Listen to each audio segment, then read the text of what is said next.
Posso ouvir um amém? Amém. Isso. Deixa eu fazer uma reflexão com vocês. Eu quero só meditar num texto.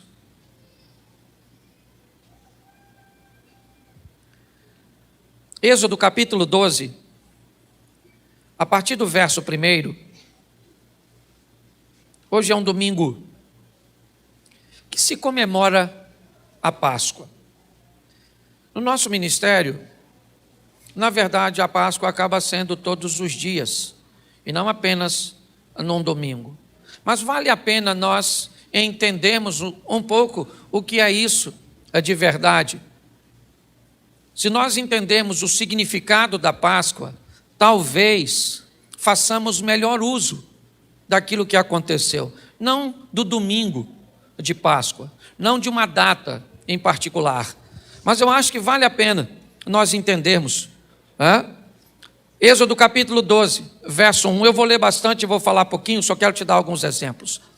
E falou o Senhor a Moisés e Arão na terra do Egito, dizendo: este mesmo mês vos será por princípio dos meses.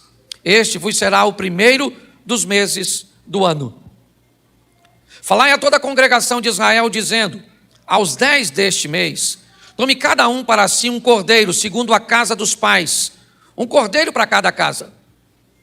Mas, se a família for pequena para um cordeiro, então, tome um só com seu vizinho, perto da sua casa, conforme o número das almas, conforme o comer de cada um.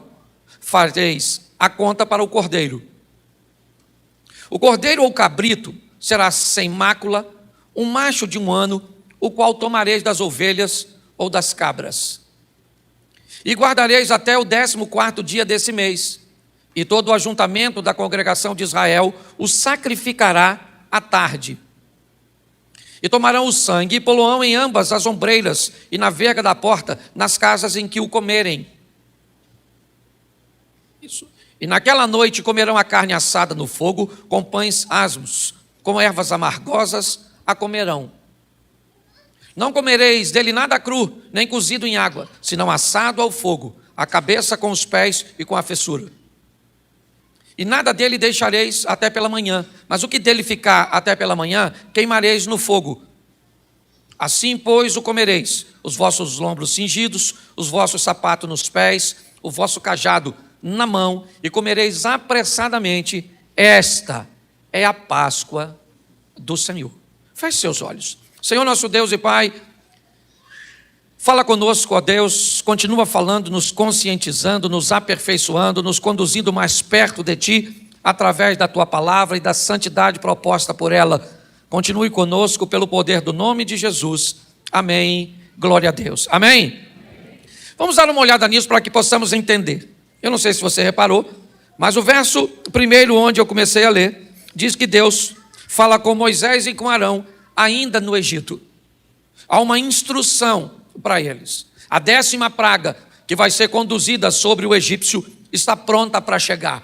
Ela traz consigo a morte, não mais dos animais como anteriormente, mas agora de todos os primogênitos. Essa é a proposta. Para que a morte não alcance a terra de Gósen, onde o povo está estabelecido, um rito vai ter que ser estabelecido, ou vai ter que ser executado. Moisés e Arão recebem a incumbência de levar a notícia ao povo de que eles precisam preparar um cordeiro e que esse cordeiro deve ser sacrificado no 14º dia à tarde. É só você fazer um paralelo. A maioria das pessoas já está acostumada a lidar com isso. Eu só quero fazer um esclarecimento a mais. Se você fizer um paralelo, você vai encontrar Jesus em todos os momentos da Páscoa. Mas é importante você saber como as coisas funcionam. É importante você saber que para um judeu, por exemplo, a Páscoa nada mais é do que a simples libertação do Egito. Ok? Não cometa o erro de achar que o judeu está comemorando, ou quando comemora a Páscoa, ele celebra a morte, a ressurreição de Cristo, porque não é nada disso. Para eles, Cristo nem veio ainda. E eles ainda estão debaixo daquela notícia, lembra? De que os soldados levaram, dizendo que o corpo dele foi roubado para seus discípulos, ou por seus discípulos. Então é importante você entender isso. O que nós celebramos hoje é uma celebração né, exclusiva dos cristãos. Ninguém mais celebra isso, a não ser católico e protestante, na visão, certo, da morte e ressurreição de Cristo. Então, quando o judeu comemora a Páscoa, não vai falar com ele de Jesus, não vai falar com ele de vida eterna, não vai falar com ele de ressurreição, porque para ele isso não existe. Isso é uma coisa nossa. É importante você entender isso. Então, quando nós olhamos para essa situação, o que simboliza a Páscoa para nós? Esqueça o ambiente globalizado do comércio. Pare de criticar o ambiente comercial que busca tirar dinheiro, valores, estabelecer mercado, compra e venda, divulgação, porque eles fazem isso em todos os ambientes. Tudo para o comércio, tudo para a estrutura que move o poder econômico, tem o propósito de levar produtos, de criar fábulas, que buscam vender coisas, que buscam vender serviços. Isso não funciona só na Páscoa. Para de implicar com o coelho, certo? Para de implicar com o Papai Noel, porque funciona basicamente, isso é quase universal. O que nós precisamos é saber, eu sei o que é Páscoa, ou será que até hoje eu ainda não sei o que é Páscoa? É isso que eu quero transmitir para você hoje, porque isso é muito importante. O que o texto está dizendo é o seguinte: Moisés fala, e aqui é para os judeus. Depois nós vamos olhar para o Novo Testamento e vamos ver o que é a Páscoa para nós. Para eles é o seguinte: peguem um cabrito ou um cordeiro, tem que ser macho de 1 ano, não pode ter defeito, não pode ter mácula, não pode ter nada.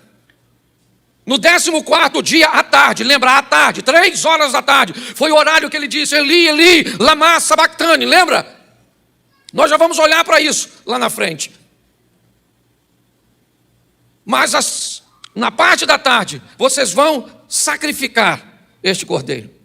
E o sangue dele vai marcar a casa de vocês, a porta de vocês, a entrada. E a casa cuja qual aquele sangue estiver sinalizando a morte, não vai passar. Comam prontos para a fuga. Comam prontos para sair. Vestidos, sandália no pé, cajado na mão. Comam apressadamente. Porque essa é a Páscoa. Então, para o judeu, é apenas isso. Uma comemoração que eles divulgam, celebram, virou uma data festiva, é verdade, tanto para nós quanto para eles. Mas é apenas isso, é só isso para eles. Mas para nós temos muito mais do que isso. É importante você entender o que é isso para nós, cristãos, a Páscoa. Nós temos um problema sério no Jardim do Éden. Põe o capítulo 3 de Gênesis, por favor. Deixa eu pegar o texto aqui, porque agora me falhou a memória. Gênesis capítulo 3, verso de número 21. Gênesis 3, 21. Aqui começa um problema que já vai chegar em você. E o Senhor Deus fez a Adão e a sua mulher túnicas de peles e os vestiu. A Bíblia diz que quando o homem peca, o pecado é introduzido, ele entra por Adão. Por favor, se você acha que Adão é uma lenda, é uma fábula, deixe de ser crente. Porque preste atenção, se Jesus veio desfazer algo feito por Adão, e você não acredita que Adão fez, não faz sentido você acreditar em Jesus. Se o Espírito Santo ainda não te deu o entendimento de que a Bíblia contém a palavra do Senhor e é a palavra do Senhor, se você ainda não teve a experiência de acreditar nisso, se você começar a colocar conhecimento de gente que conhece menos, e começa a achar uma outra mulher para estar com ele ali, uma outra história, eu respeito suas crenças, a escola cuja qual você foi formado. Mas eu preciso que você entenda que não dá para caminhar na Bíblia utilizando retalhos. Não é assim que funciona, porque ela é totalmente entrelaçada. É um texto garantindo a veracidade do outro, é uma estrutura apontando para outra. Por isso que Jesus diz, eu não vim destruir a palavra, muito pelo contrário, eu vim cumpri-la. Quando nós olhamos para essa situação, o texto diz que o homem procura uma forma de se vestir, de se cobrir, de tapar o que fez, de consertar um erro. A representação nisso são folhas de figueira que ele faz para vestir a si. Esqueça as folhas. Fique com a mensagem. O que a Bíblia está dizendo é que um erro foi cometido e o homem está tentando resolver o erro, consertar o erro por si mesmo. É isso que a Bíblia quer dizer. Sem êxito. Por que folhas? Porque não adianta, por mais belas que elas fossem, é só arrancá-las e colocar para cobrir, que já já elas vão secar, elas vão apodrecer, elas vão se desfazer. O que a Bíblia está dizendo é que o homem está debaixo de uma situação que ele não tem como resolver, um problema que ele não tem como equacionar. E quem é que chega para resolver isso? Deus. E Deus olha para aquela maneira que eles tentaram e diz: isso não vai funcionar. E aí o texto diz que Deus vai vestir com peles. E agora nós vemos nitidamente, alguém teve que morrer para que o homem fosse vestido. Alguém teve que morrer para essa pele deixar um animal vivo, ok? Para tapar a nudez de uma outra pessoa.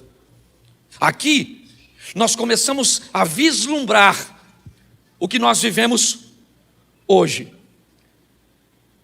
Deus faz túnicas, veste, mas expulsa. É importante você entender isso. Vocês vão sair daqui vestido, mas no Éden vocês não vão ficar.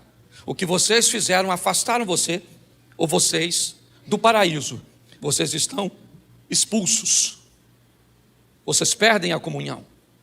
Entra em cena então o sistema sacerdotal, mais à frente um pouquinho, né? Quando nós vemos Deus separar os sacerdotes e eles tinham que utilizar o sangue do animal para que este sangue pagasse pelo pecado. Mas é bom lembrar a vocês e a mim também que para que isso fosse feito, um sacerdote precisava executar. E nós vamos começar a ter problemas. Se um homem precisa executar primeiro, ele executava por si mesmo. Depois, para conseguir entrar. Depois ele executava pelos outros. Mas isso não vai muito longe. Porque o homem não vai ter como lidar com essa situação. Ele não tem como reparar este fato. Quando nós olhamos para isso, eu queria te mostrar alguns textos que eu acho que vale muito a pena nós olharmos. Coloca para mim, por favor, Êxodo 12, 43. Êxodo 12, 43. Disse mais o Senhor a Moisés e Arão: esta é a ordenança da Páscoa. Nenhum filho de estrangeiro comerá dela. Pode colocar. Porém, todo servo de qualquer comprado por dinheiro, depois que houver circuncidado, então comerá dela. Preste atenção. A circuncisão para nós, ela tem a conotação de aliança. Quando Davi vai enfrentar o gigante, a primeira coisa que ele diz, apesar do tamanho, da força do opositor Golias, ele diz: quem é esse incircunciso filisteu? Ele está dizendo: ele é grande, ele é forte, ele é poderoso, ele é campeão, mas eu tenho aliança com Deus, e a minha aliança com Deus pode vencê-lo. O que o texto está dizendo é que aquele que vai comer, aquele que vai participar da Páscoa, não poderia ser qualquer um. Ele deveria ser alguém aliançado para comemorar, para ter acesso a essa refeição que simbolizaria a Páscoa e que hoje tem todo mês para nós o significado da ceia. É isso que eu quero que você entenda. Ao invés de comemorarmos a nossa Páscoa apenas uma vez por ano, não, é muito mais do que isso. É mensal, é diária, é semanal, é o tempo inteiro. A vida pedindo de mim santidade, comprometimento, aliança, compromisso com Deus. O texto diz que para comer dela tinha que ser circuncidado, ou seja, tinha que ter sobre si a proposta da aliança. Por quê? Números 9, 13. Coloca para a gente.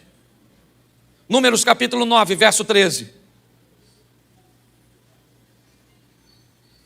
Porém, quando o homem for limpo e não estiver de caminho e deixar de celebrar a Páscoa, tal alma do seu povo será extirpada, porquanto não ofereceu a oferta do Senhor a seu tempo determinado, tal homem levará seu pecado. Preste atenção. A não ser por motivo de viagem, o indivíduo que viesse ao culto, vou adaptar para a nossa situação, e não tomasse a ceia e não participasse, isso significaria que ele teria que dar conta de seu próprio pecado. Isso significaria que ele se tornaria responsável. O pecado que seria colocado sobre o cordeiro e não foi, agora está sobre ele. Ele é responsável. Preste atenção, porque isso é muito sério.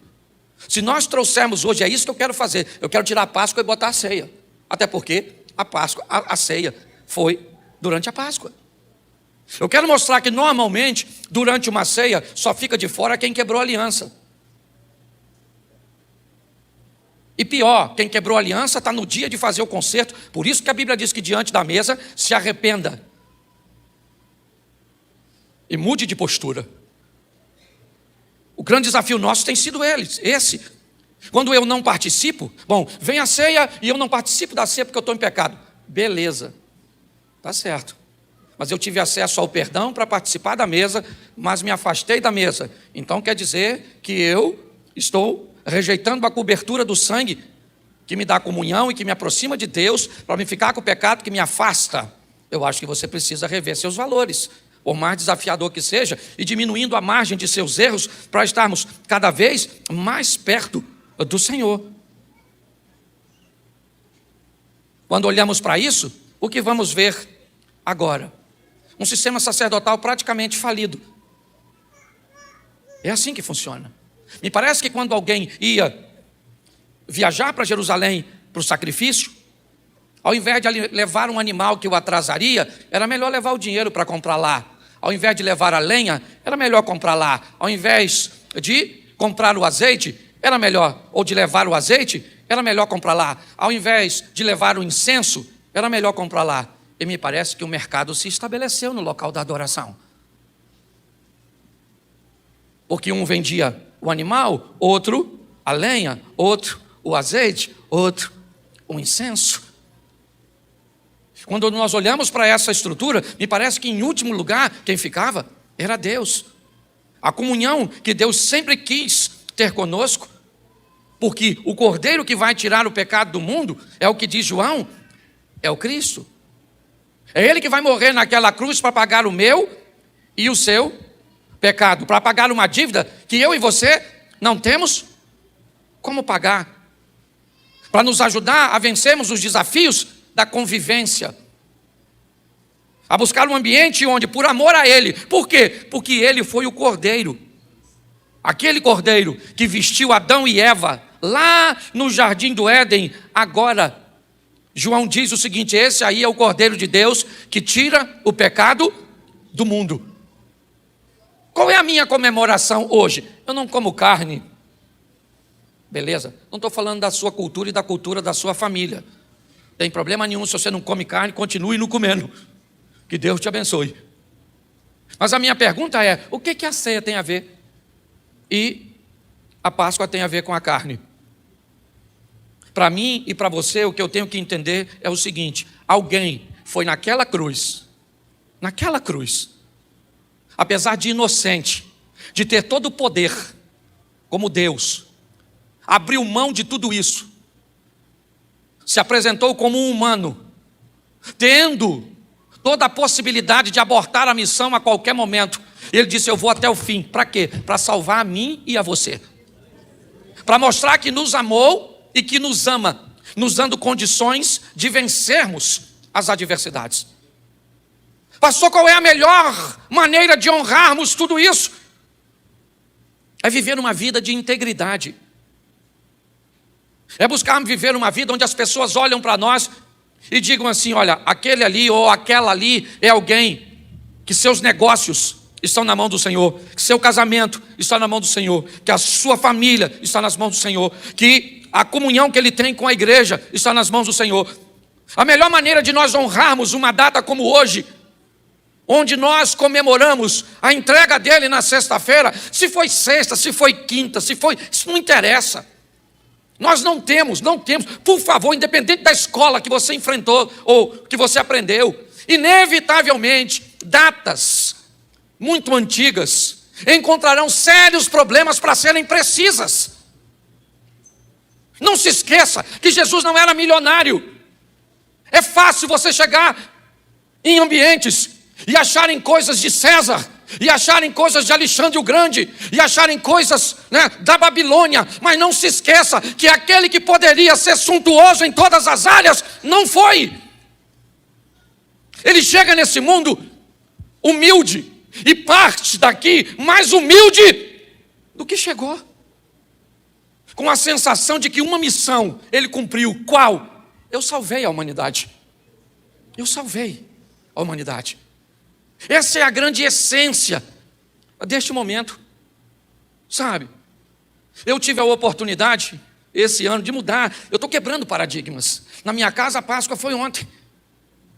Por quê? Porque eu casei um filho. Quem tem filho aqui sabe. Menino. As meninas levam os meninos. Quem tem filha, mulher, quando casa, o que acontece? O genro vem para sua casa. Porque a mulher puxa. Eu tenho filho, então o filho vai. Meu cunhado, o irmão da minha esposa, é homem. Está aí ele? Ou ela, senão eu falo demais. Não vou falar nada. O que acontece? Hoje ia para onde? Para a casa da mãe dela. Sim ou não? Então nós resolvemos fazer a Páscoa ontem. No sábado, pastor. Sangue de Jesus. Tem poder. Agora quebrou a corrente. Um sacrilégio. Não! Fizemos a ceia ontem, porque hoje de manhã, 4h30 da manhã, eu tinha que ir para São Paulo. Eu estou desse jeito porque eu vim de lá. Já preguei hoje, já viajei, fui, voltei. A mulher nem vi hoje. Hoje deu nem tempo de falar com o cordeiro, no que diz respeito à Páscoa. Mas ontem nós reunimos a família. Oh, meu Deus do céu. Que beleza. Tirei até foto. Ficou muito legal não, mas tirei. Depois de tudo, a turma inventou de ir para o cinema. Olha que legal. Tem um troço VIP, que você vê filme deitado. Se eu já durmo sentado. Deitado foi. Agora eu vou sempre. Aperta um botão, deita. Espera o filme terminar e glória a Deus. Deixa eu falar uma coisa para você. Entenda, aqui. Se você vai comemorar hoje, ontem, amanhã, todo dia, o importante é você entender que o que Deus quer é que a sua família seja abençoada, que seus negócios sejam abençoados, que por onde você passar as pessoas olhem e digam, ó, vai ali uma mulher de Deus, vai ali um homem de Deus, alguém que faz valer a morte dele naquela cruz. Não é crente sem vergonha. Não estou falando de ninguém que está aqui, o pessoal que não veio, certo? Fofoqueiro, linguarudo, isso, não paga os outros, 7-1, tudo. Entendeu? Aqui não tem, mas você sabe que em algum lugar dessa terra tem. Aí vem, canta. O Espírito de Deus está aqui. Aqui onde? Porque em tu. E até quem julga que não está em tu, também não está em tu. É o grande desafio. Hoje eu vejo pessoas preocupadas demais, aprisionadas a essas coisas. O que nós temos hoje? Nós temos hoje uma data que para nós brasileiros comemora a morte e hoje a ressurreição. Por quê? Porque a Bíblia diz uma coisa bem interessante. Não se esqueça que ele é justo. E a Bíblia diz que se o pecado entra por um homem, não pode sair por dois. Se o pecado entrou por Adão, somente um homem pode tirá-lo, e não dois. E o homem que vem tirar o pecado não pode ter poder maiores do que do Adão, porque senão não há justiça. No que diz respeito a homem, Jesus era como Adão, como a mim e como você. O que ele aprendeu foi dominar seus desejos. O que ele aprendeu foi governar suas emoções, e é isso que nós temos que aprender. A Páscoa serve simplesmente, irmãos, para isso, para lembrarmos que segundo a Bíblia, o nosso irmão mais velho, Jesus Cristo, aquele cujo qual nós imitamos, veio a esta terra e saiu dela com maestria como vencedor. E nós temos que conduzir a nossa vida, é isso que nós precisamos. As pessoas estão cansadas de mensagens, cansadas, elas estão procurando vida. Quem é que prega bem? Não interessa. Quem é que canta bem? Não interessa. Que igreja é essa aí? Não interessa. Nós temos uma igreja que tem 8 anos que vai fazer agora lotada. Antigamente isso era praticamente impossível, porque bandeiras denominacionais determinavam a seriedade da igreja. Hoje as pessoas estão procurando um lugar sério, de gente que tem vida com Deus, que preza família, que leva grana a sério, que leva pessoas a sério. Eu mostrei para vocês na última pregação que fiz, que Jesus cura um paralítico, e o paralítico não sabe quem ele é. Porque ambiente de cura não estabelece relacionamento com Deus. Tem gente que já viveu milagres extraordinários com a vida toda torta. Vai contar milagre no inferno no final dessa história. Pensa numa reunião no cantinho. Você conheceu Jesus? Rapaz, conheci não, mas fui curado por ele. Eu tinha um câncer. E veio para cá? Pois é. Saudável. Agora você quer ver? Intimidade com Deus? Bíblia. Joelho no chão, boca no pó. Sabe? Ah, pastor, não sinto nada. Eu também não. Eu não sou dessa linha de sentir as coisas sensorial. Sou nada. Tem hora que eu estou orando. Sinto nada. Senhor, meu Deus e Pai, tinha que sentir alguma coisa aqui, não tinha não? Um arrepio, um negócio assim, uma visão, uma sombra, um negócio passando. Eu não vi nada. Aí eu estou lá, dobra meu joelho, Tem hora que não vem nada na cabeça. Não sei você, estou abrindo meu coração. E olha, se eu sou pastor de vocês, imagina vocês, Jesus do céu, hein? Acabei com o seu trabalho de oração de manhã, hein, senhor? Mas tem dia que a gente dobra o joelho, sim ou não? E parece que dá um branco. Você começa a falar, o Senhor, meu Deus e Pai. Amanhã eu vou acordar cedo, hein? Pô, não era isso não, pô. Vamos voltar aqui para a oração. Vamos ver se eu mudar o tom de voz, se vai, hein? Senhor, meu Deus e Pai, soberano. Caraca, eu nem jantei ainda e estou gastando energia assim. Você está rindo de quem? De mim? Aprenda uma coisa nessa vida, meu filho.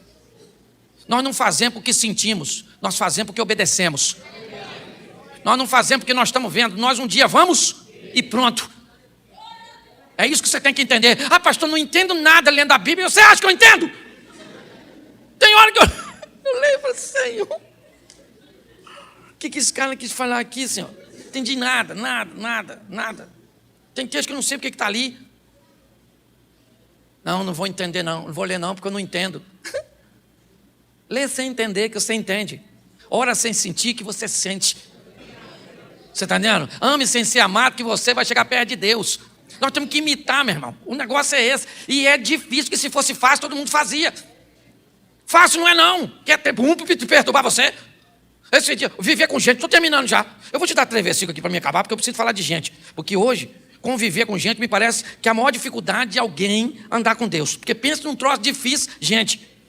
Por isso que tem gente que está criando bicho, igual se fosse gente. Já falei isso aqui diversas vezes. Bota nome de gente em bicho, diz que bicho desabafa com passarinho, com cachorro, com gato. Mas deixa eu te mostrar uma coisa para você aprender a viver. Posso ouvir um amém? Isso, você sair daqui capacitado. Eu peguei o texto direitinho, quer ver? Ó? Salmo 133, verso 1. Me ajuda aí a turma da mídia para andar rápido, que eu só tenho 5 minutos. Vamos lá, Salmo 133, verso 1. Quero que você lê para mim. Isso. Lê aí.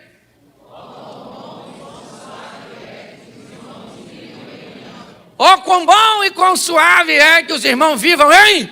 Se é bom e suave que os irmãos vivam em união, o que o Satanás vai fazer? Trabalhar para ficar ruim. Pastor, é verdade mesmo. Qual outro texto você poderia nos dar? Um salmo. Prepara uma mesa perante mim na presença dos meus. Olha o que a Bíblia está falando. Quem é que vai sentar na mesa com você? E quem é que senta com você? Os parentes.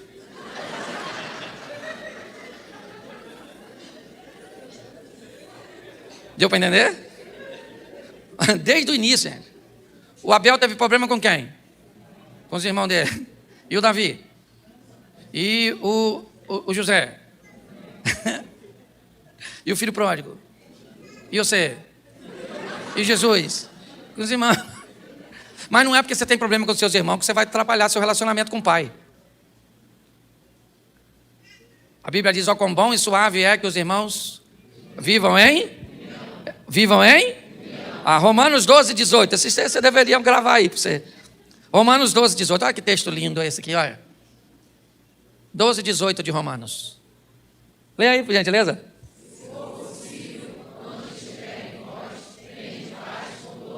Olha que coisa linda. Ó, quão bom e suave é que os irmãos vivam, hein? Enquanto depender de você, tem de paz com? Oh, fica cada vez melhor. Enquanto depender de você. Oh, meu Deus. Aí vem o Salmo 120, verso 6. Olha, esse também vem bom. Salmo 120. Verso 6. Coloca aí.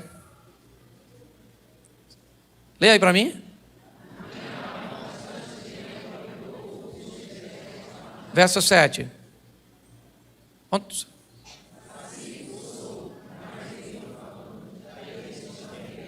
Olha só. Ó, quão bom e suave é que os irmãos vivam em. Aí a Bíblia diz que enquanto depender de vós, tem de paz com. Aí o salmista diz: há tempo demais que eu estou habitando no meio de gente que quer a guerra. Eu sou da paz, mas uns infeliz. Então vamos para o verso anterior. Enquanto depender de você, vai ter. Mas quando não depender de você, não depende mais de tu. Você tem que ter habilidade, porque tem gente que vem nesse mundo para a guerra. Tribulado mesmo. Gente que veio para perturbar. Pastor, então como é que eu faço, pastor? Aí não vai ser nem bom nem suave.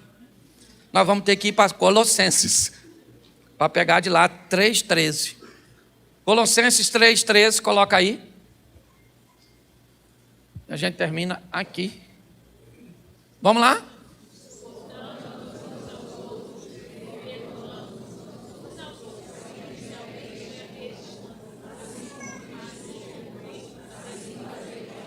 Então, queridinhos, escute só.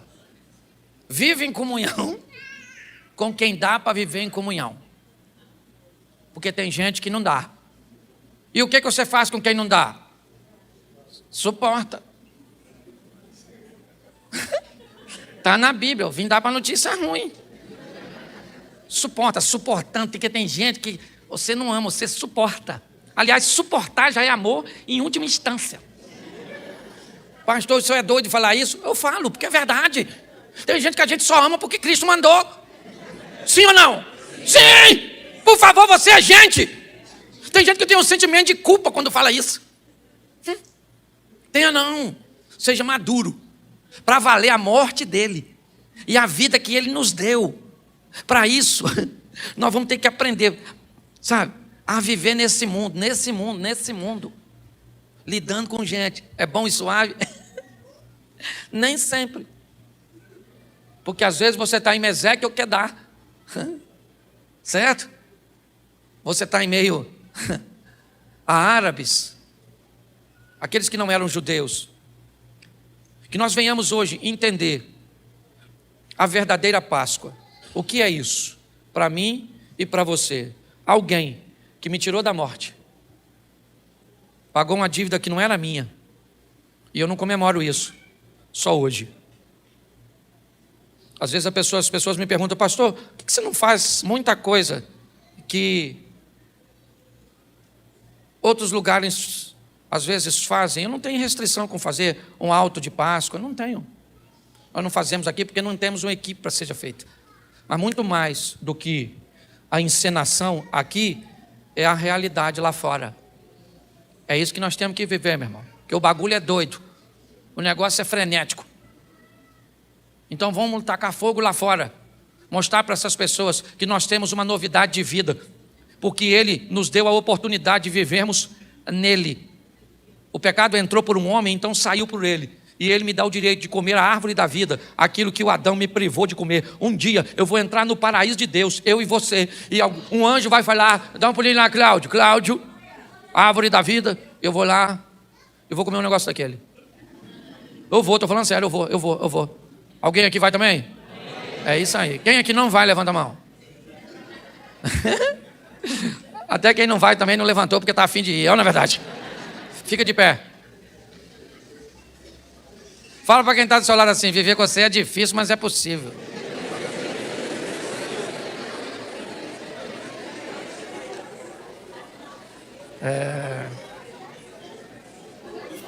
Feche seus olhos. Feche seus olhos.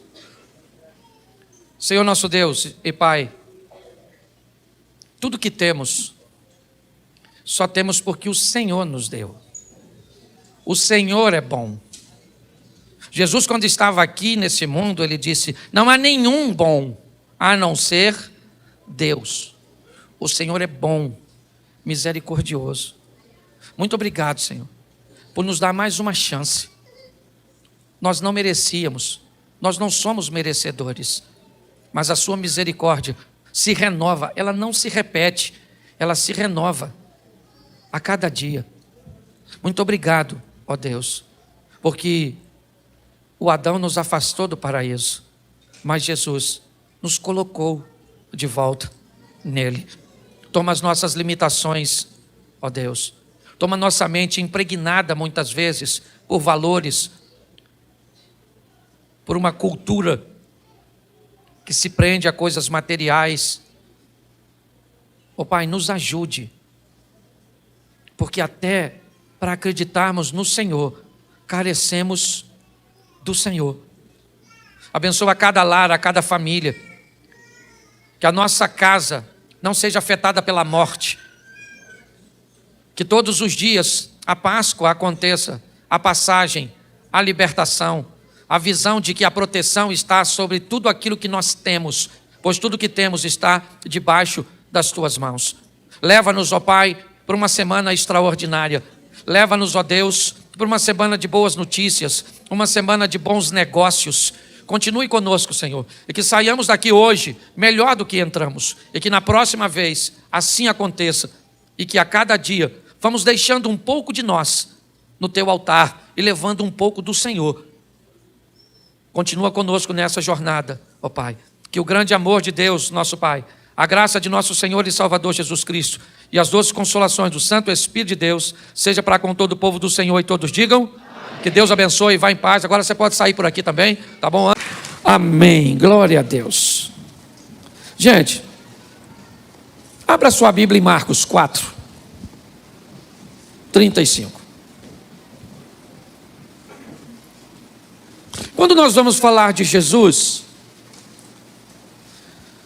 é muito importante nós entendermos que ele nunca foi muito convencional em suas ações, em suas atitudes. E nem por isso precisou quebrar princípios, nem negociar com valores.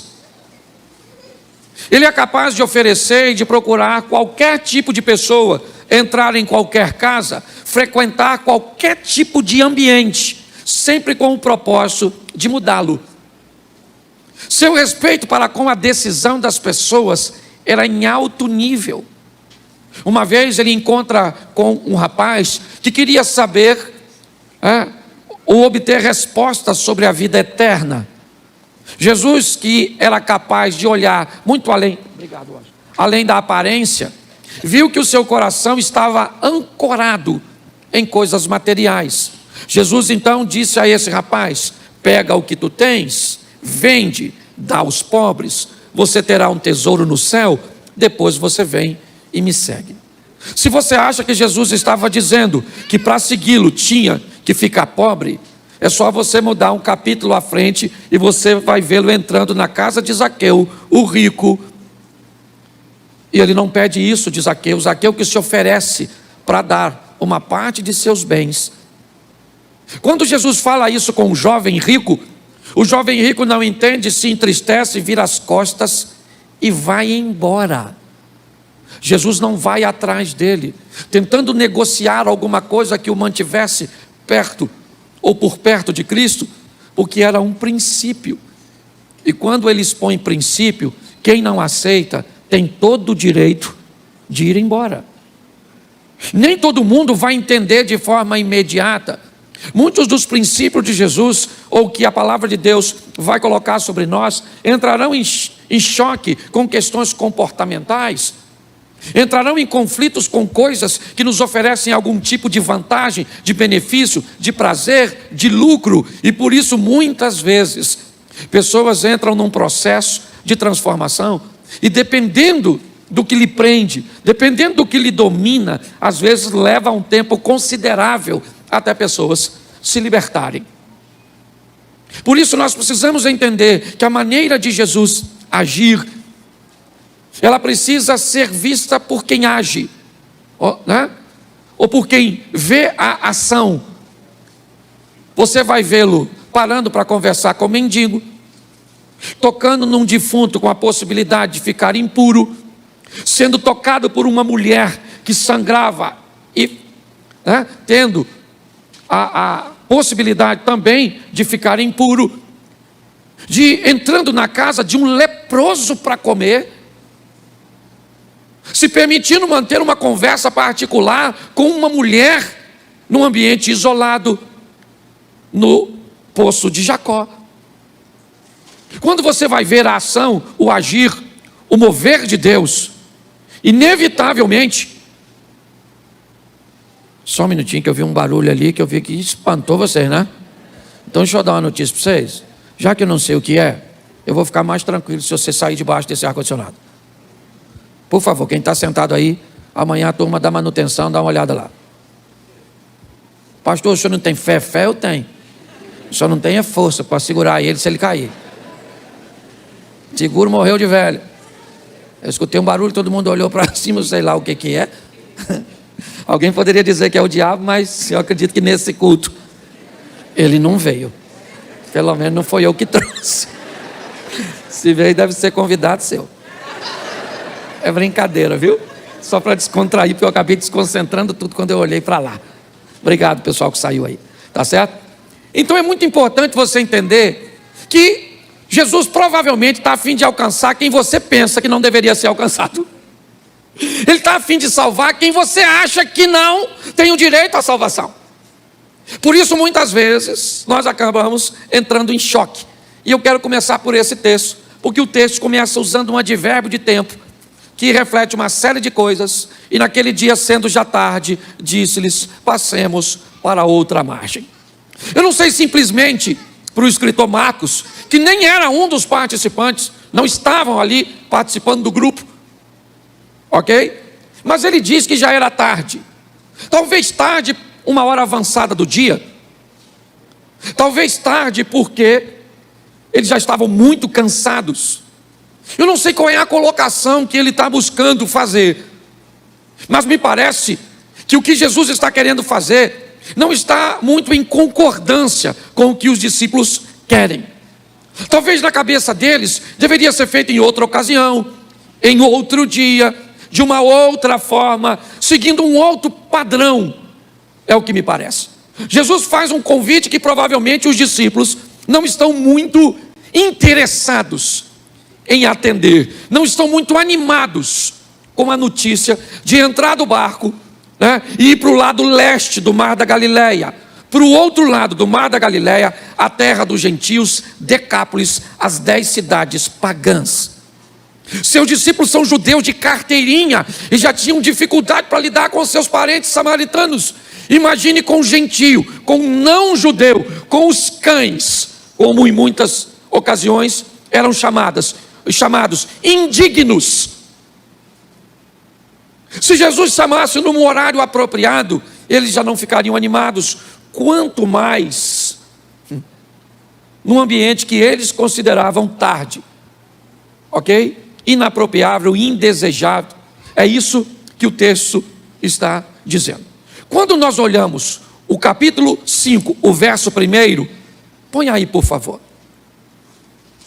Diz, chegaram a outra margem no mar, a província dos Gadarenos. No verso 35 do capítulo 4, ele diz, passemos para outra, ou sendo já tarde, disse-lhes, passemos para outra margem. Verso 1 do capítulo 5, diz uma coisa, chegaram a outra margem, porque se Jesus diz que vai, ele vai. Se ele diz que ele faz, ele faz. Se diz que acontece, ele acontece, porque ele não é homem para que minta, nem filho do homem para que se arrependa. Amém?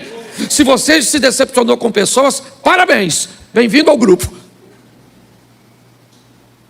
Agora, quando o assunto é Jesus, ele diz no verso 35, passemos para a outra banda, e o verso 1 do capítulo seguinte diz: chegaram na outra margem, a província dos Gadarenos, dos Gezerenos. Eu não sei como é que está a sua tradução.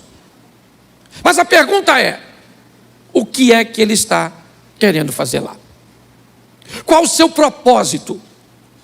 Alguém que tem apenas mais 3 anos de vida e sabe disso, quando inicia seu ministério de milagres em Caná, no primeiro milagre no casamento, Maria diz: eles não têm vinho. Jesus disse: mulher, que tenho eu contigo? Ainda não é chegada a minha hora. Quando tentam prendê-lo antes da ocasião, ele foge, mas quando ele vai ser preso para ser crucificado, ele disse uma frase que contrapõe a frase de João 2, o casamento de Caná: é chegada a minha.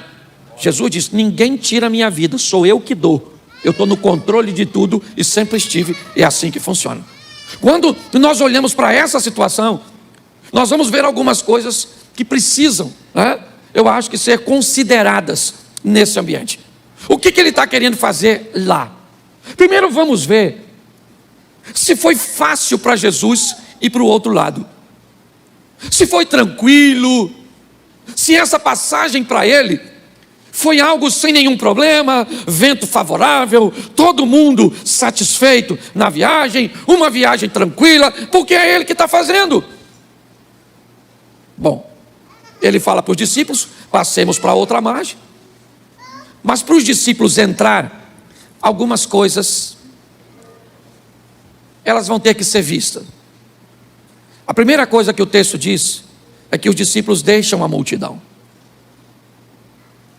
Jesus está conversando com eles, à beira do mar, instruindo. Quando de repente, ele resolve passar para o outro lado. E alguns acham que não é o horário certo. Eram pescadores profissionais, homens habilitados a fazer a leitura do horário, a ler o vento, as nuvens. E era notório que uma tempestade, que é algo comum até hoje no Mar da Galileia, era só uma questão de tempo para ela chegar. Para um barquinho à vela daquele tamanho, com alguns pequenos remos, seria algo extremamente perigoso. Então os discípulos não estão muito animados para ouvir, ou para ir. Essa é a grande verdade. Mas para ir, eles têm que deixar a multidão. Por quê? Porque vão entrar no barco em que Jesus está. E no barco em que Jesus está não cabe todo mundo. Para se entrar no barco que ele te convidou para entrar, algumas coisas, alguns hábitos, algumas maneiras, algumas companhias, alguns pensamentos, algumas coisas que outrora lhe era permitido, agora não vai caber mais. Quando olhamos, os discípulos têm que deixar a multidão e definir se eles vão entrar no barco. Preste atenção, a maioria deles estão bem próximos de casa. Quando nós olhamos para essa travessia, eles estão olhando o perigo que pode vir na direção deles, e Jesus está dizendo: se vocês vão caminhar comigo, entrem no barco, mas para entrar no barco não cabe todo mundo. Muitas vezes as pessoas tentam entrar no barco com Jesus, trazendo sua vida anterior, seus hábitos, suas maneiras, seu vocabulário, suas vestimentas, o ambiente onde frequenta. Eu até consigo entender e tolerar que existe um período de desligamento, onde nem sempre todos nós conseguimos nos desligar imediatamente desse tipo de vida. Às vezes é uma questão monetária, às vezes é uma questão familiar que pode causar uma ruptura. Acabar com o seu relacionamento com sua mãe, que às vezes professa uma outra fé. Eu entendo tudo isso, mas para mim é muito confuso entender como alguém que já está tanto tempo tentando caminhar com Jesus e ainda não consegue se incomodar com princípios e valores cujos quais ele estabeleceu. O primeiro desafio de Jesus é colocar os discípulos dentro do barco. Por quê? Porque para entrar ali, eles vão ter que deixar a multidão. Mas isso eles fazem. Todos os 12 estão dentro do barco e agora eles começam a navegar, indo para o outro lado. Mas nesse momento vem o temporal. Mais um obstáculo a ser vencido. As ondas se levantam, o mar fica agitado, as coisas ficam difíceis, a água está batendo, a água começa a entrar no barco, há uma ameaça iminente de que o barco vai afundar, Enquanto a água está do lado de fora só cercando, é uma coisa. Quando a água começa a entrar, ela está dizendo que já já esse barco começa a afundar. E preste atenção que a ideia de ir para o outro lado foi de Jesus, não foi de Pedro. Me parece que o que Jesus está dizendo é: até para mim, quando desejo concluir algumas tarefas ou fazer algumas coisas, eu vou enfrentar oposição. Eu também vou enfrentar obstáculo para alcançar os meus propósitos. Me parece que é isso que ele está querendo ensinar. Mas a água está entrando, o temporal está batendo e a Bíblia diz que Jesus está dormindo. Não é difícil entender porque ele dorme, porque no versículo 35 ele diz: passemos para outra margem. Se ele falou passemos, pode ter temporal, pode ter crise, pode ter problema, pode ter desemprego, pode ter o que quiser, querido. Vai ter que se render à palavra que ele determinou. Sabe qual é? Eu tenho falado muito disso aqui. O desafio hoje de falar para a igreja é convencer a igreja de que ela é algo que Jesus disse que ela é, mas ela não acredita.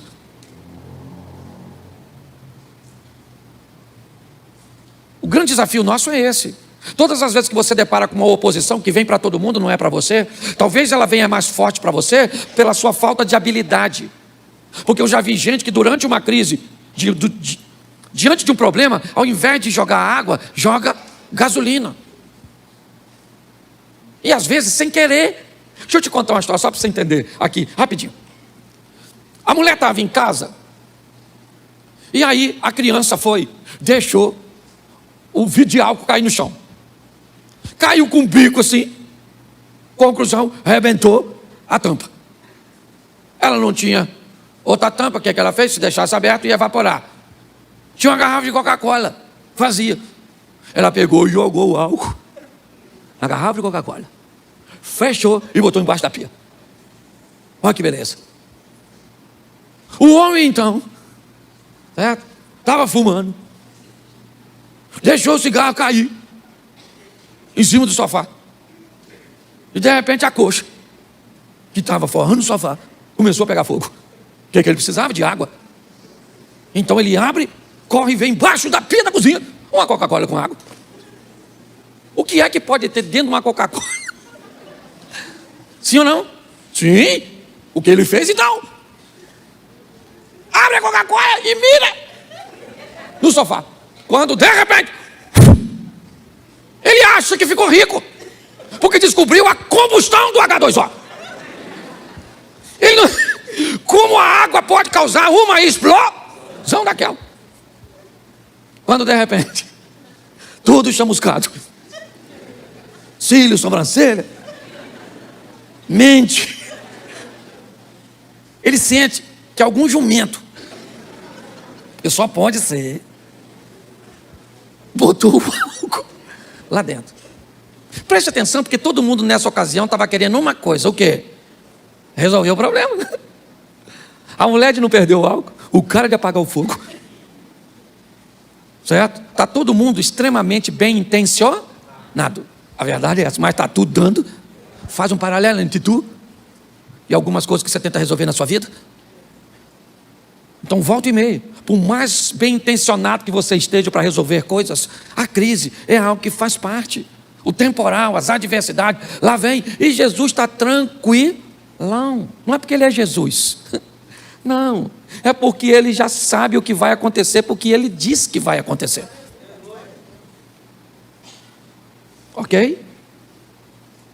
Nesse momento, os discípulos chegam à conclusão de que o que Jesus falou não é verdade, não vão chegar do outro lado, porque aquele temporal vai afundar o barco, Então, quem é que está dormindo? Jesus. Eles vão lá e despertam Jesus. Mais um problema, acordando Jesus antes da hora, porque Jesus programou o despertador para assim que chegasse do outro lado. Alguém vai lá e fala: Jesus, acorda, vai morrer dormindo. Quando o senhor vê, nós estamos lá no fundo. Titanic, assistiu? Leonardo DiCaprio. Isso. Jesus acordou, olhou para o vento e falou: cala a boca aí, vento, fica quieto. O discípulo olhou um para o outro e disse: caramba, quem é esse? Quem é ele? Quem é ele? Bolsonaro. Quem é ele, Lula? Quem é ele? Os caras estão andando há mais de 3 anos com Jesus. E tu tá rindo dele, tu tá andando a 30.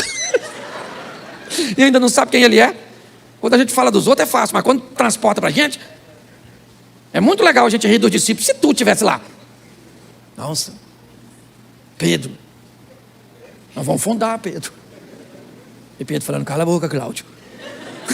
Sabe nadar, filho? Você está rindo, mas é sério. Mas a pergunta é, por que tudo isso? O que é que tem do outro lado tão interessante? Que a incredulidade dos discípulos, o temporal, o acordar antes da hora, vale a pena. Sabe o que tem lá do outro lado? Uma pessoa! Quantas pessoas? Eu falei, uma! Já sei quem é.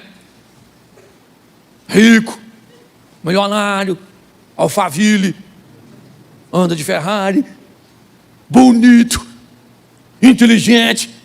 Pois é, para Jesus enfrentar algo tão forte assim, tem que ter do outro lado algo muito bom. E tinha mesmo, um cara, pensa no cara. Primeira característica, maneira, um montão de demônio. Segunda característica, tudo machucado. Terceira, pelado. Segura essa, irmão. Pelado, você que tem medo de, na hora de tomar banho, Jesus voltar e eu sei para o inferno. Tem gente que toma banho de roupa. Depois disso que eu sou engraçado. O cara me procurou esse dia que tinha estava com medo de Jesus voltar quando ele estava fazendo amor. Pastor, se eu estiver com a minha mulher fazendo amor, eu vou para o céu.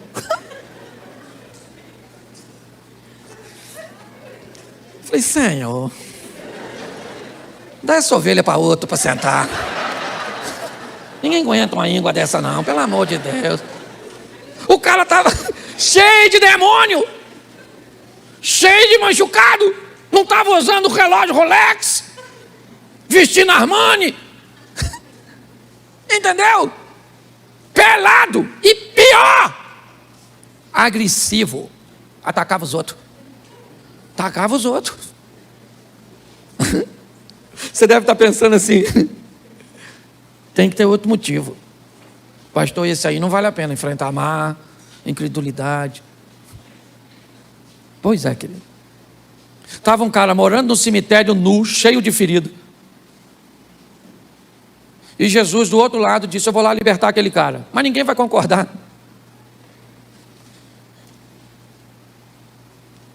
Para eu fazer o que eu quero, não depende se você concorda ou não. Eu vou salvar quem eu quero. Eu vou abrir o coração dessa pessoa. Quando nós olhamos para essa passagem, o que nós vemos é Jesus chegando do outro lado. No capítulo 1 do verso 5, ele desembarca. E naquela hora que os discípulos ainda estão se refazendo do susto, vem o cara pelado, correndo na direção dele. Eu imagino o discípulo.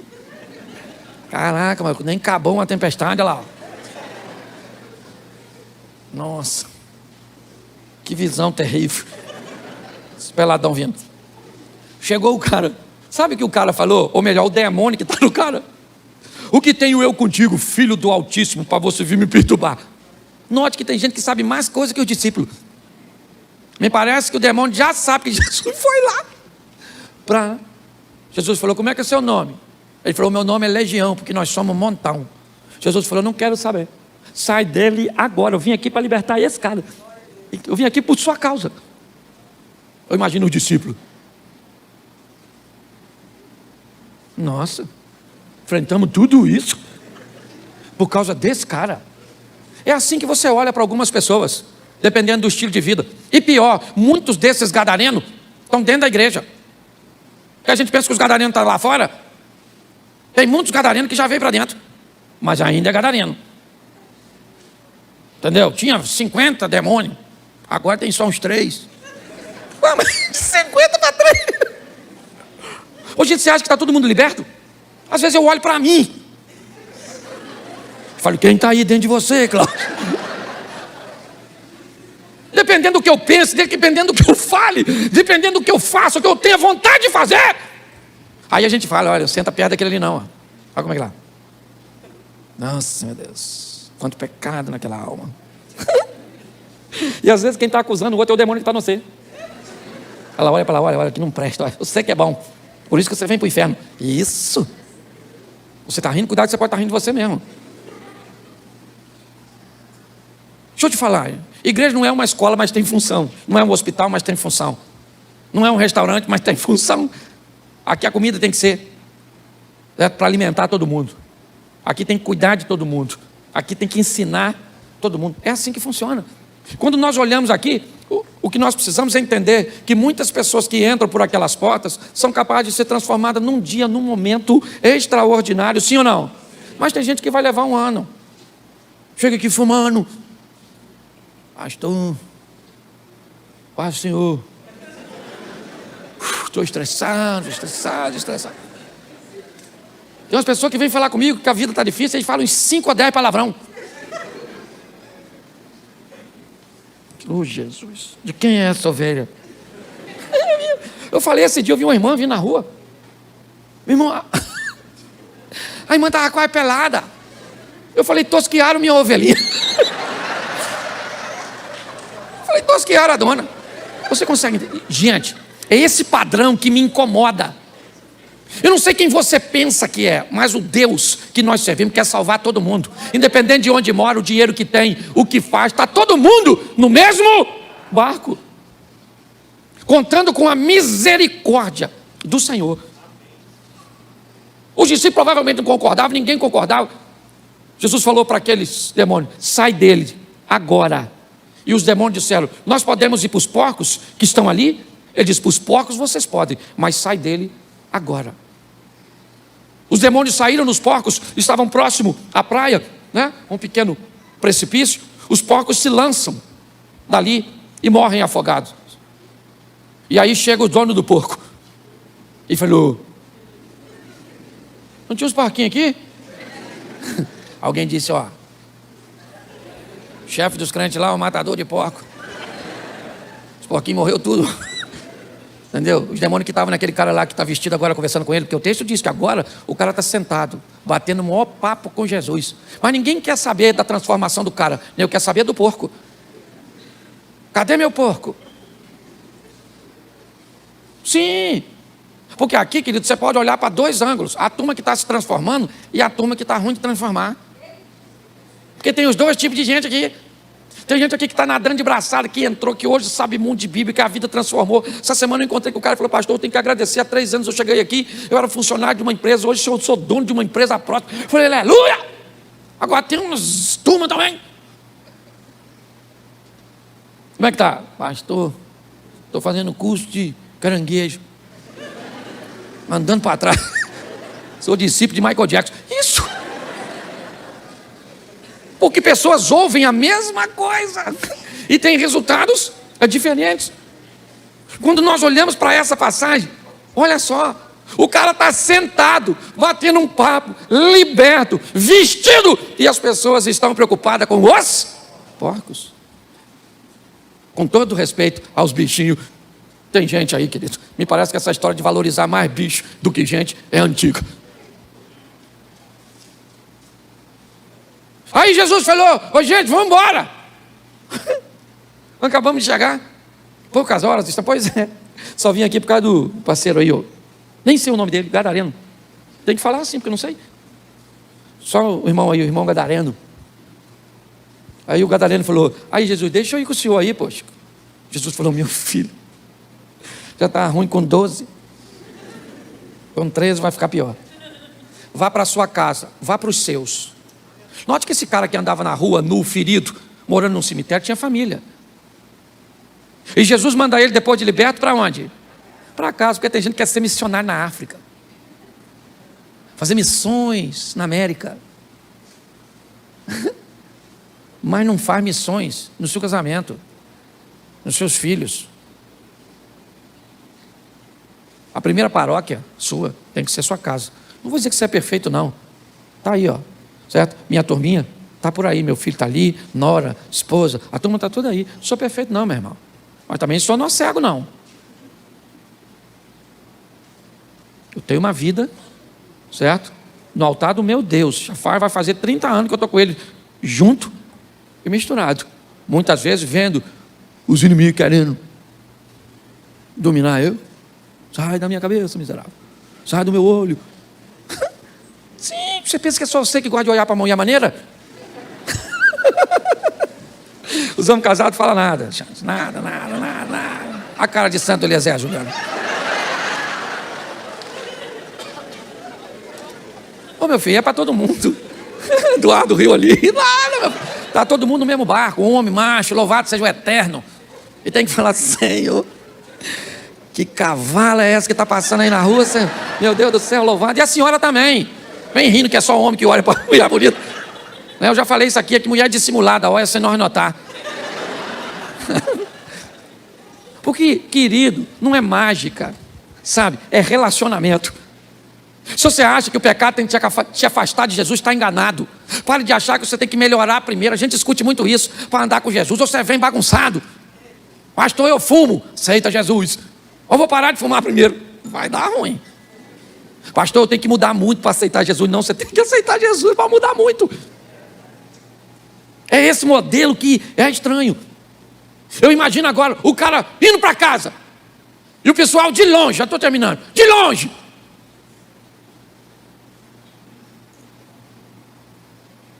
Gente, vê que esse cara lá não parece. Ah, mas nem ele não, está vestido, arrumadinho. Aí eu imagino ele vindo, pensa. Boa tarde, gente. Boa tarde. Mas você não estava pelado? Machucado, ainda estou aqui com os feridinhos. Onde eu arrumou essa roupa? Eu encontrei alguém que não me deu roupa. Me deu uma nova mente, um novo coração, uma nova perspectiva. Alguém mudou minha vida e mandou eu vir para casa, para quê? Para tirar uns demônios aqui também. Para mudar a vida de vocês. É esse modelo convencional que está ficando chato. Está fazendo a gente entrar em guerra que não é nossa. Porque a luta não é contra a carne e o sangue. É contra os principados e as potestades. Às vezes, ao invés de orarmos pela libertação das pessoas, nós precisamos gastar um pouco de tempo para orar pela nossa libertação. Porque às vezes a nossa mente está presa. Um evangelho equivocado. Ele é equivocado se tentar achar que pessoas têm que melhorar primeiro para receber a Cristo, e ele também é equivocado se ele achar que pode aceitar a Cristo e viver do mesmo jeito que vivia antes. Seja quem for, meu filho. O que ele é? Ele é um homem pensando que é mulher? Ele é uma mulher pensando que é um homem? É isso?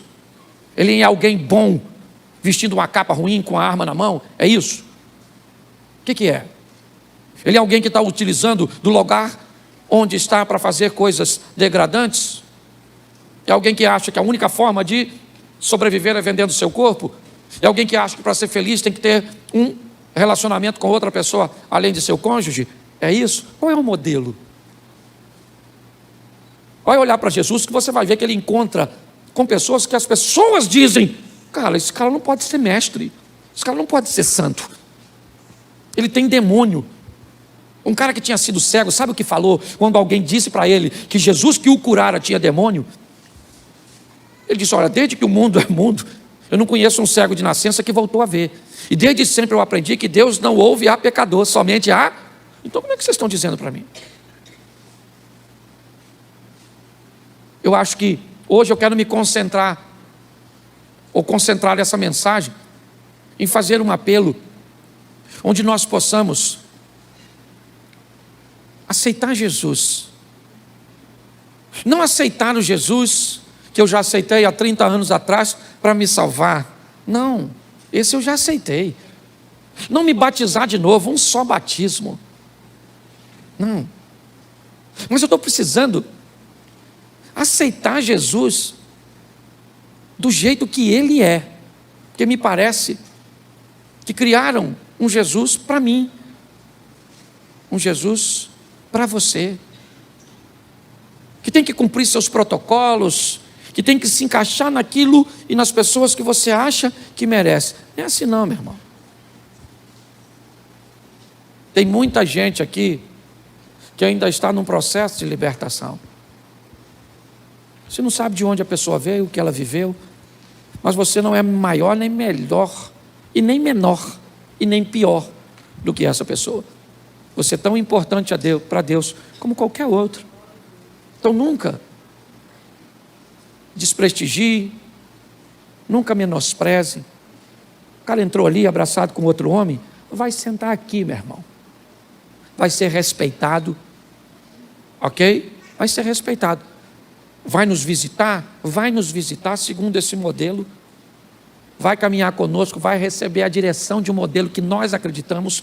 E se vai conseguir fazer isso imediatamente, louvado seja Deus. Mas se quiser entrar num processo de transformação, vai entrar e nós vamos respeitar, seja ele quem for. Ou então, que igreja nós somos? A igreja dos prontos? Todo mundo se transforma lá fora e vem para cá? É isso? Então tem gente que vai entrar por essas portas e vai mentir por um tempo, vai roubar por um tempo, vai adulterar por um tempo, vai fumar por um tempo, vai beber por um tempo. A grande verdade é essa. E que tempo é esse? Eu não sei. Talvez para você 1 mês, 2, talvez 1 ano, 2, eu não sei. Porque as ovelhas que estão aqui não são minhas, são do Senhor. O que nós precisamos entender é não negociar, porque lá naquela sala lá, bicho, tem uma outra geração. O que a gente não pode abrir mão aqui? Porque senão a gente deforma aquela turminha que está lá, aquela garotinha que nós apresentamos aqui. Porque senão nós não temos futuro. Então não dá para negociar. Você está entendendo? Você não precisa ser desrespeitoso. Não, porque Jesus nunca foi. Entrava na casa de qualquer um, mas chegava lá, dizia o que tinha que ser dito. E se não quisesse seguir o protocolo cujo qual ele descreveu, ele diz: sacode, vira as costas e vai embora. Mas o testemunho fica. Então nós temos que amar mais as pessoas. Você não está preparado para viver com fofoqueiro achando que não tem dentro da igreja, com invejoso que não tem dentro da igreja. Você não fica em igreja nenhuma. Essa é a grande verdade. Aprenda a amar as pessoas, a entender que Deus quer salvar a vida delas como salvou a sua. E isso só vai acontecer com amor, com respeito e com posicionamento. É desse jeito. Eu não vou andar com você. Então não anda. É o que eu sempre falo e termino contando essa história. Há um tempo atrás um cara falou comigo que ia ter uma festa na casa dele, um aniversário, e que se ele não botasse uma cervejinha, tinha um grupo da família dele que não ia. Então ele falou comigo: pastor, eu vou fazer o seguinte, eu vou comprar 2 caixas de cerveja e vou botar num cantinho, mas só vou servir depois das 11, lá num cantinho. Que aí a maioria do pessoal já foi embora, já está mais a turma. Porque se eu não botar a cerveja, a turma que bebe não vem. O que o senhor acha? Eu falei: maravilhoso, uma ideia sensacional. Preocupado com o escândalo, bota no cantinho e depois a turma toma. Mas eu gostaria de fazer uma pergunta, irmão. E ele disse: pode? Qual dessas pessoas, quando você vai numa festa delas, fica um tempo sem servir bebida porque você não bebe e tem seu posicionamento? Ô pastor, eles nunca fizeram isso não. Eles nunca deixaram de servir bebida por um tempo porque você ia e você quer servir bebida. Aí ele me olhou e disse: pastor, quer saber da coisa? Tá, é droga nenhuma. Quem quiser ir, quem quiser não vai. Eu falei: fica tranquilo, irmão, que quando o bicho pegar, o negócio está errado, ele sabe a casa que vai bater para pedir uma oração, para pedir um conselho, sabendo que Deus frequenta. Nós não precisamos abrir mão de nossos valores, mas não precisamos entrar em guerras que não são nossas. Vamos lutar por gente, pessoas. Sabe por quê, meu irmão? Jesus está perto demais de retornar para buscar a sua igreja. Então, meu irmão, quem você acha que não tem jeito, é só você olhar para você. Tem jeito sim. Aprenda a amar as pessoas, e principalmente nesse contexto, pessoas desafiadoras precisam ser amadas. Se você acha que o reino de Deus ou dos céus é para os certinhos, esse conceito seu precisa ser revisto. O reino do céu é para aquelas pessoas que vão encontrar transformação. Eu queria que você ficasse de pé nesse momento. Isso, se você não ceou no domingo, domingo foi nossa ceia. Eu não pude estar no domingo. Agora, depois do culto, o pastor Eliezer vai estar aqui no cantinho, à minha esquerda, à sua direita, ali, ok, ministrando a ceia para você. Sábado, ok, faça a sua inscrição das mulheres lá fora, participe. Você que é jovem, eu não sei se dá tempo ainda, se der, participe. Você que quer participar dos nossos eventos de empreendedores, dia 4 de dezembro, faz sua inscrição lá fora, ok? Feche seus olhos. Pai, muito obrigado pelas lições que o Senhor nos concede através da Tua palavra, nos impulsionando a casa que o Senhor é capaz de entrar, as pessoas cujas quais o Senhor é capaz de se assentar, com quem o Senhor para conversar, não para fazer o que eles fazem, mas para fazer com que eles façam o que o Senhor faz. Não para ser transformado por elas, ó Pai, mas para transformá-las. Que nós possamos fazer isso com as pessoas que nos rodeiam, com as pessoas que a vida e o Senhor têm se aproximado de nós. Leva-nos aos nossos lares, ó Deus, com essa palavra no coração, para vivê-la. Que o grande amor de Deus, o nosso Pai, a graça de nosso Senhor e Salvador Jesus Cristo e as doces consolações do Santo Espírito de Deus seja para com todo o povo do Senhor, e todos digam amém. Que Deus te abençoe. Cumprimenta alguém aí com um soquinho assim, tipo super-herói. Isso. Amém. Sentar. Acendam as luzes. Glória a Deus. Você já foi abençoado, amém? Glória a Deus. Nós vamos agora fazer uma reflexão. E eu sei que está chegando o final do ano, e muitas pessoas, infelizmente, não alcançaram ainda os resultados que gostariam de obter. Eu queria lembrar você que o ano ainda não terminou, e que Deus, obrigado, e que Deus pode mudar a sua história num instante. Basta uma palavra do Senhor, e uma chave pode virar para mudar a história da sua vida, do seu casamento, da sua saúde, da saúde de um dos seus. Amém? Então não fique desanimado. Pastor, eu fiz campanha durante este ano, eu lutei, mas meus resultados ainda não se concretizaram. Acredite que faltam poucos dias, mas que a mão poderosa do Senhor está agindo a teu favor. Amém? Eu quero usar um texto, só quero fazer uma reflexão com vocês. Lucas, capítulo 17, verso de número 32. Lucas 17, 32.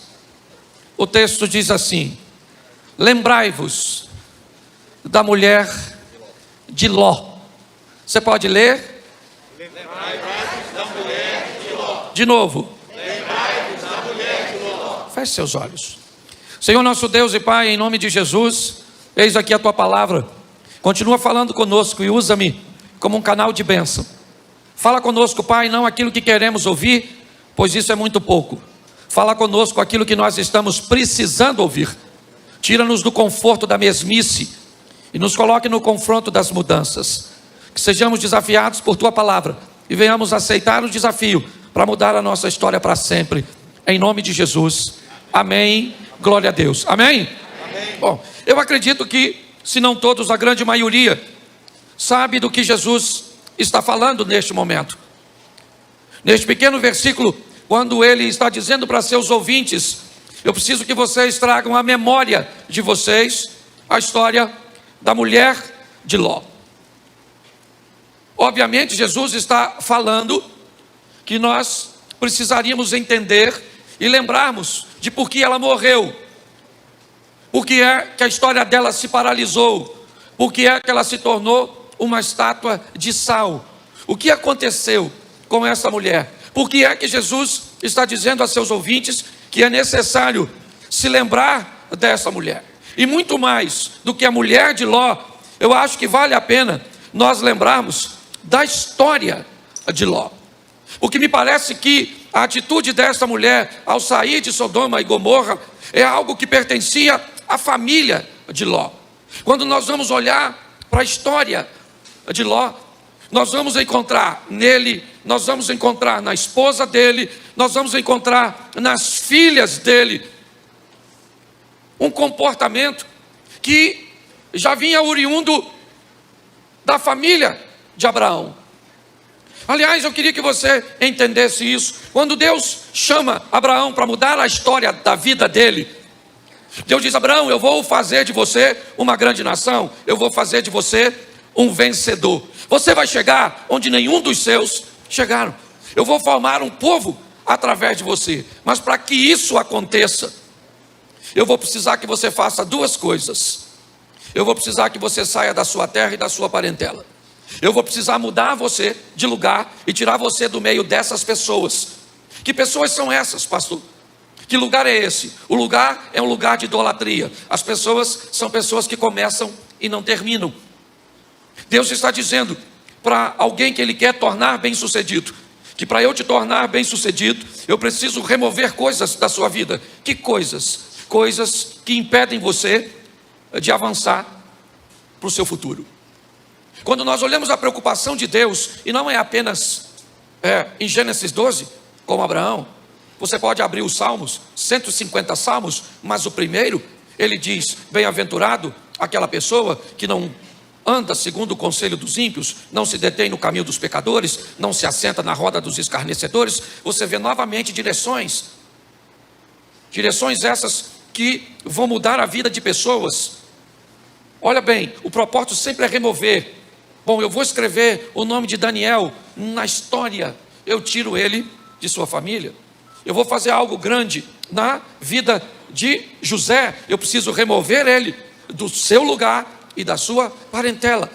Deus está sempre buscando uma oportunidade de remover de nós pessoas, coisas, hábitos, lugares que podem impedir que nós tenhamos o futuro que Ele deseja para nós. O problema é que essa remoção costuma ser dolorosa. Essa remoção muitas vezes costuma ser desagradável. E quando nós somos expostos a esse ambiente de remoção, nós temos dificuldade. E aqui eu quero usar o Abraão como exemplo. Deus diz: sai da sua terra e da sua parentela, porque isso te traz problema. Ele sai da terra, sai de sua parentela, mas resolve levar um de seus parentes. E ainda bem foi só um. Que um só já deu essa problemada toda. Imagine se ele leva uma sogra. O cara leva o sobrinho, já gerou essa encrenca. Escute só. Mas ali nós vamos ver a história de Ló.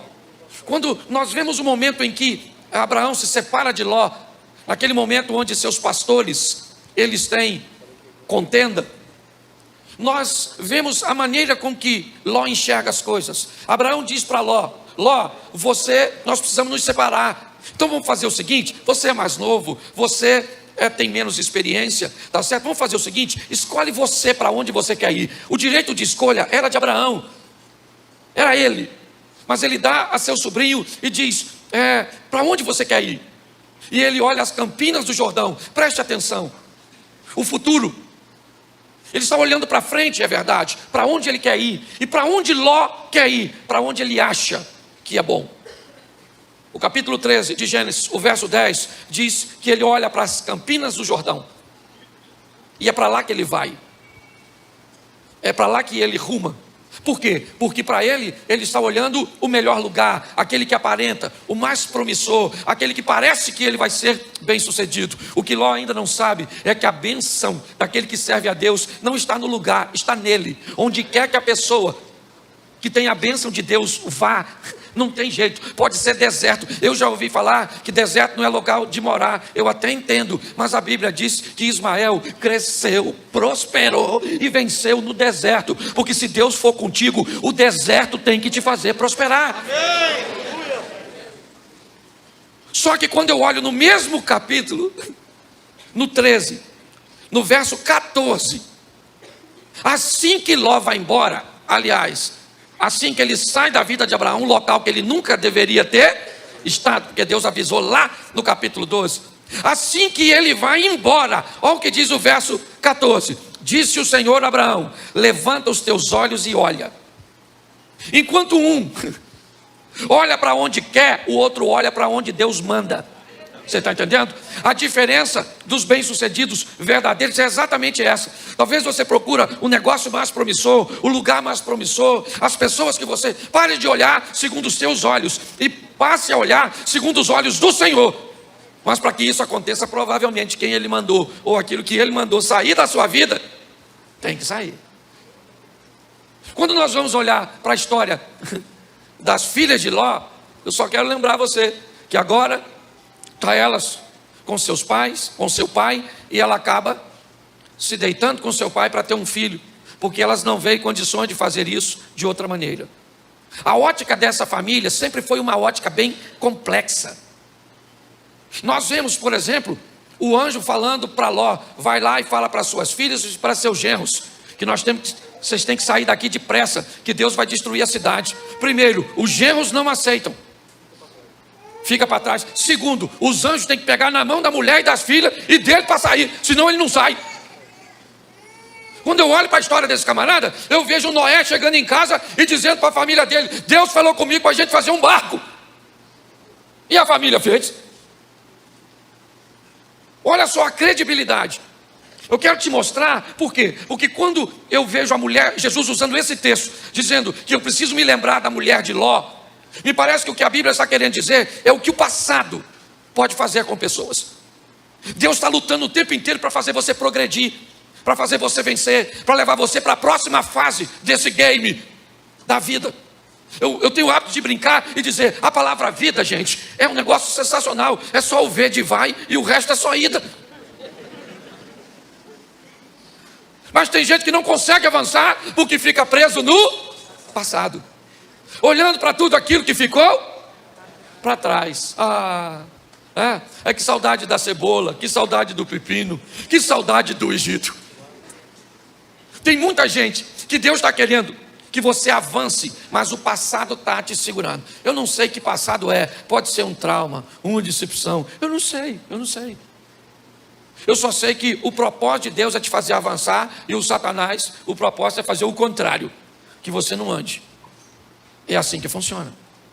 Então, quando eu olho o texto dizendo: lembrai-vos da mulher de Ló, me parece que a Bíblia estava focada em dizer para você ter cuidado com o seu passado, ter cuidado com tudo aquilo que te aconteceu. Mas não é disso que eu quero falar, porque me parece que o perigo já não é de hoje, ainda que antigamente fosse mais escasso, fosse mais pontual. O que está paralisando pessoas no dia de hoje não é olhar para trás. O que está paralisando pessoas hoje é olhar para o lado, é olhar para o que está acontecendo na vida do outro, na casa do outro, no ministério do outro, nas finanças do outro. Eu preciso falar com vocês hoje sobre o perigo da comparação. Por quê? Porque para o diabo tanto faz para onde você olhe. O que a Bíblia quer é que você olhe para frente. E nós não estamos no tempo, querido, de nos preocupar com velocidade. Nós estamos no tempo de nos preocupar com direção. Não fique preocupado com velocidade não, porque hoje quem está andando, mesmo que seja devagar, na direção, já dizia Almir Sater: ando devagar porque já tive pressa. E levo esse sorriso porque já chorei demais. Estou até cantando. Você consegue entender?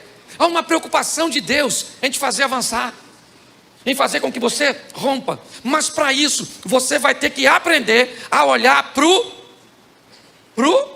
lado, não, olhar para frente. Quando você começa a prestar atenção naquilo que está acontecendo, isso é uma das facetas do bambu. Bambu é um negócio mais extraordinário que eu amo.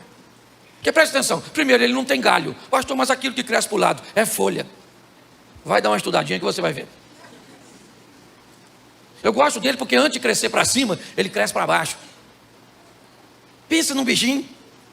Você já viu que o bambu tem nó? Quanto mais perto da base, o intervalo do nó é pequenininho.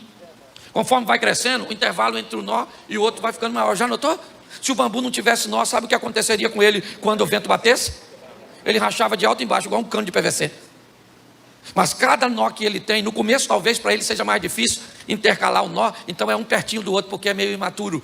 Mas à medida que ele vai crescendo e amadurecendo, o intervalo vai aumentando, ele vai aprendendo a fechar um ciclo para começar outro, a fechar uma etapa para começar uma outra etapa. Isso é a vida. Me permita aqui, porque já que o cara veio cantar, eu também quero falar. Certo? Sim, porque gente, não é só a Bíblia, até Roberto Carlos já sabia disso. Lembra quando ele falou: quem espera que a vida seja feita de ilusão, pode até ficar maluco ou morrer na solidão. É preciso ter cuidado para mais tarde não sofrer. Roberto Carlos. E sabe como é que ele fala? É preciso saber viver. E uns otários não sabem. Até meu Deus, tomara que não estejam gravando isso. Davi vem fazer coisa tão extraordinária e eu falando de Almir Sater. Mas eu preciso, gente, porque está na cara da gente. Está na cara na música, agora está até na secular. Pelo menos antiga, onde tinha poesia. Hoje tem um negócio dos funk maluco. Aí você perdeu tudo. Vamos voltar aqui para você entender. Mas o tempo inteiro hoje, o propósito maligno é fazer com que você olhe para o que está acontecendo na vida do outro. Isso já acontecia antigamente. Vou usar com vocês uns exemplos rapidinho. Primeiro, o Caim. Caim foi lá, botou uma ofertinha. Botou a ofertinha dele. E o Abel botou a ofertinha dele. Sim ou não? Sim ou não? Beleza. Caim tinha que olhar para a ofertinha de quem? Dele, ué. Minha ofertinha, botei aqui. Não pegou fogo. Não pegou fogo, eu tenho que saber por que não pegou fogo. Olha para frente, Senhor, por que não pegou fogo? E Deus ia falar, tu é um vacilão, Caim. Tu é um Zé Ruela, por isso que não botei fogo aí no negócio. Mas o problema para Caim não foi a oferta dele não ter incendiado. É que quando ele está ali, com a oferta dele,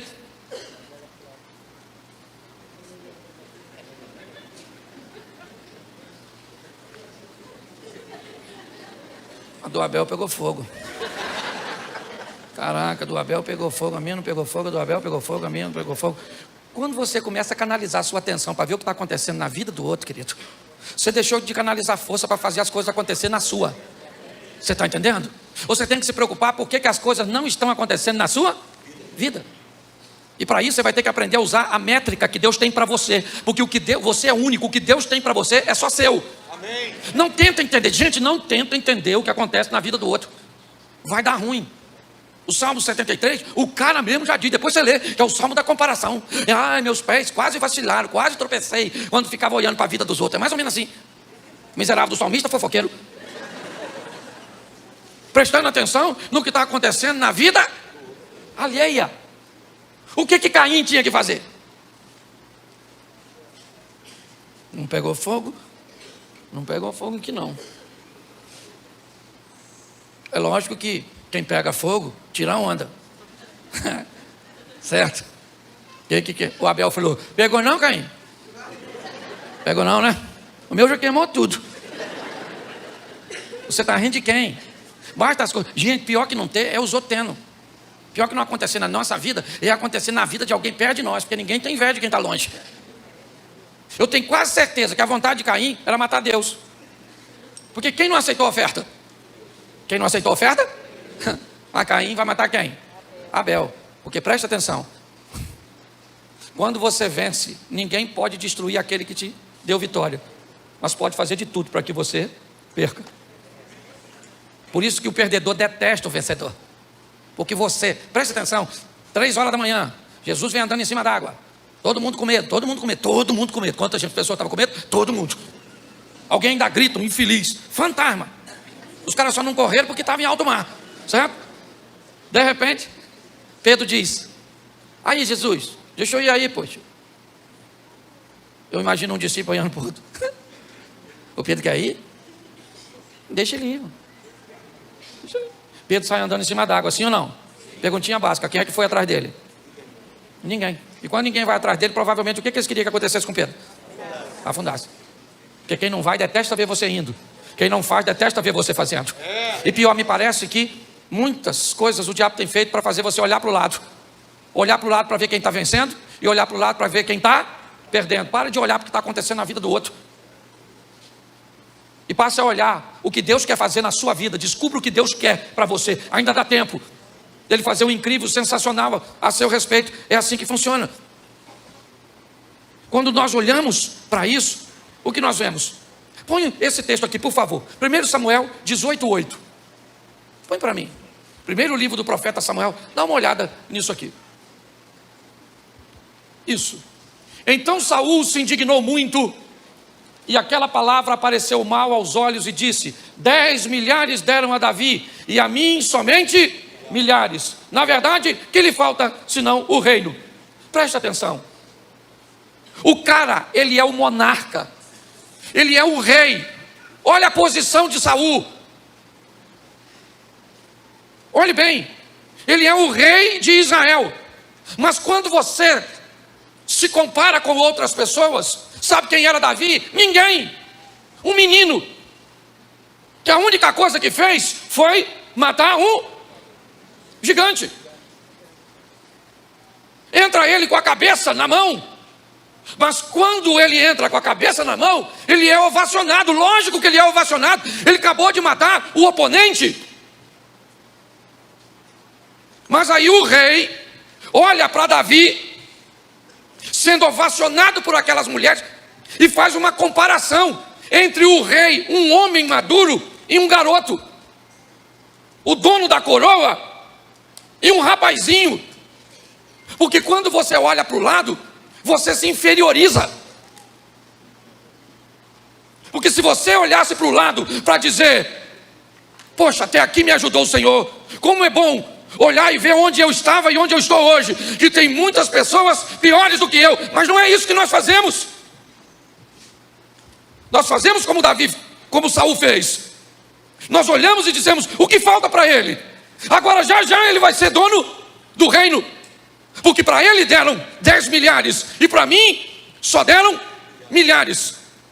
Por que é que nós, irmãos, ao invés de olharmos para quem éramos, o que fazíamos, onde estávamos e de onde Deus nos tirou, o que Ele fez por nós, onde Ele nos colocou, e ao invés de olhar para o lado, em lugares que você ainda não chegou e talvez nunca chegue, porque não é para você, é para outra pessoa ocupar. Mas hoje, olhar para o corpo de alguém que não é você, te dá uma raiva, não dá? Ela é mais magra, ela é mais bonita, ficou melhor nela. Olhar para o carro do outro. Às vezes você tem um carrão, uma para outro, fala: caramba, poxa, isso aqui é carro, e o seu? Carroça. O que eu vejo são pessoas que desvalorizam o que tem quando você olha para o lado. Se for para olhar para o lado, pelo menos olha para o lado para onde você estava, ou olha para trás, para ver quem você era e de onde Deus te tirou e o que Ele fez por você. Porque se o diabo pudesse, ele tinha te destruído, mas ele não te destruiu, porque a mão poderosa do Senhor está a seu favor. Nós precisamos focar, sabe? Para quem eu estou olhando? Enquanto Pedro olhou para Jesus, ele está andando em cima d'água, o vento está soprando e Pedro está lá, ó. De repente Pedro olhou para o vento, falou: caraca, mano, isso que eu estou fazendo é perigosíssimo. O cara começa a afundar. Você não pode perder o foco. Aquele que há de viver, o Senhor está no controle de todas as coisas. Nós precisamos entender isso, certo? Quando nós perdemos o foco e olhamos, certo, para o lado, nós perdemos a base que nos sustenta. Então nós precisamos evitar comparação. Sabe o que eu já notei? Eu não sei você, Davi, que tem. Quando alguém fala para você, às vezes falar para mim assim: Cláudio, fulano prega bem pra caramba. Sabe o que eu entendia? Que ele estava falando que eu não pregava nada. Rapaz, eu gosto de escutar fulano cantando. Dá uma sensação de que tu não canta bem quando alguém elogia o outro. Ou será que é só comigo? Inevitavelmente, o tempo inteiro nós somos expostos a olhar para o lado. O que está acontecendo ali? E quando eu começo a fazer isso, irmãos, inevitavelmente eu paro de trabalhar para que as coisas aconteçam na minha vida, para fazer com que a história aconteça aqui comigo. Hoje eu vejo pessoas paralisadas, literalmente paralisadas, olhando para o negócio dos outros, para o ministério dos outros, para o casamento dos outros, para o que os outros estão fazendo, e inevitavelmente acabam perdendo noção do que Deus quer para elas. Deus quer fazer de você um vencedor. Mas deixa eu te falar uma coisa: depende de quem para você vencer. Para você vencer só depende de duas pessoas: de Deus e de você, de mais ninguém. Ninguém pode intervir nesse relacionamento entre Deus e você, se você não der legalidade para isso. Gente, eu já falei isso aqui, mas vou repetir. Preste atenção. Quando Adão peca, Satanás introduz o pecado, e ali inevitavelmente ele se torna uma autoridade. Se você acha que tem ou não tem, ele não foi. Jesus não contradizeu, ou não contradiz quando ele diz assim: se o Senhor prostrado me adorares, eu te dou todo esse reino. Se o diabo tivesse mentido, Jesus tinha dito para ele o quê? Você não tem nada. Jesus disse? Não. O diabo é chamado de falso leão, sim ou não? Príncipe das trevas. Quando ele introduz o pecado no mundo, entenda, todo mundo sofre. O homem vai morrer e agora ele vai comer do suor do seu rosto. A mulher vai ter dores de parto e vai ser submissa ao seu marido. A serpente, ela vai comer do pó da terra e rastejar. A terra vai produzir espinho e abrolhos. Preste atenção, porque todo mundo sofre. E a terra sofre. A palavra espinhos e abrolhos inevitavelmente nos expõe a sofrimento, a lutas, a batalha. Aquilo que Jesus disse que no mundo teríamos aflições, a qual nós não teríamos no plano original. Mas lembra dos espinhos da terra? Que terra, pastor? Onde nós moramos, a sua terra, o seu mundo.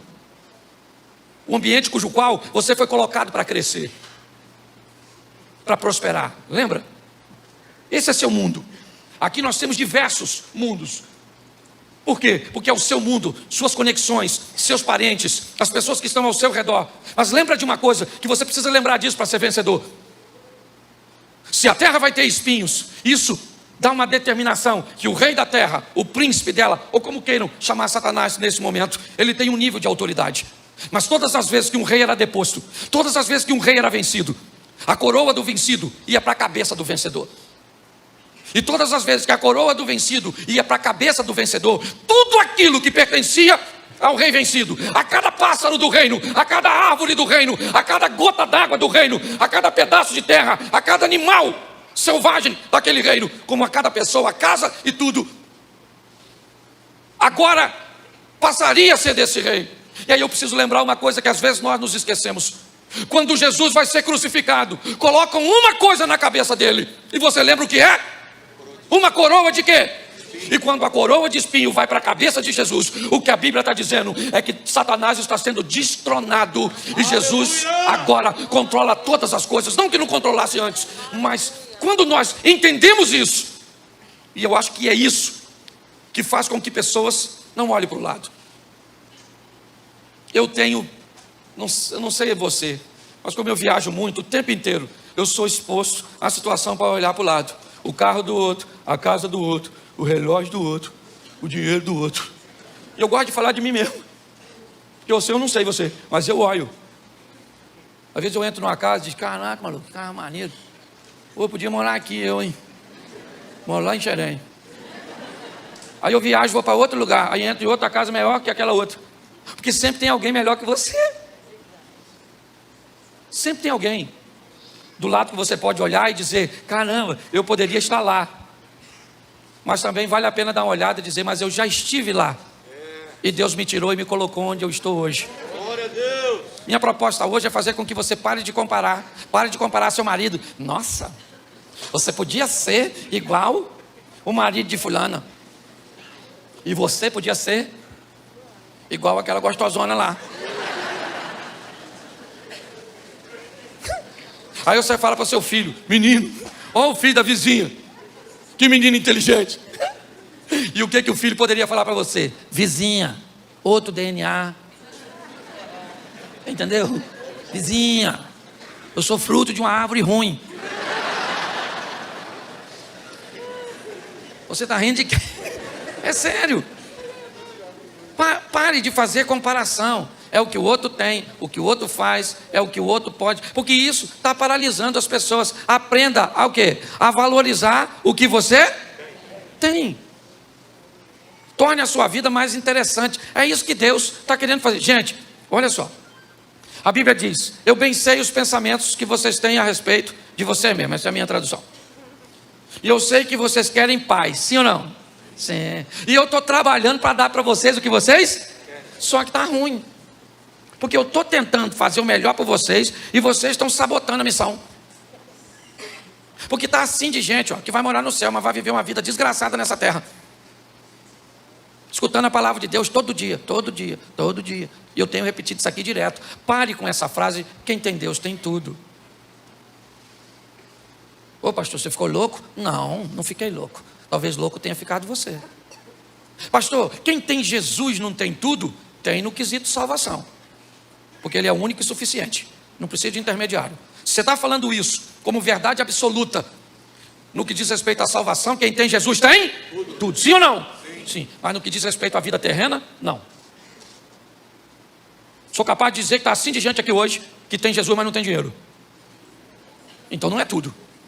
Vida aqui na terra, quem tem Jesus tem tudo, não está errado. Só que essa verdade está incompleta.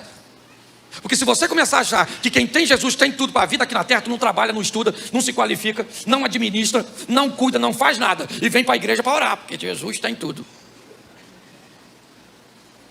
Então está na hora de você morrer. É sério. Por quê? Porque você é uma propaganda ruim. Deus administra a sua vida é uma desgraça. Aí você fala, quer aceitar Jesus não? Olha para mim. É Ele que administra a sua vida?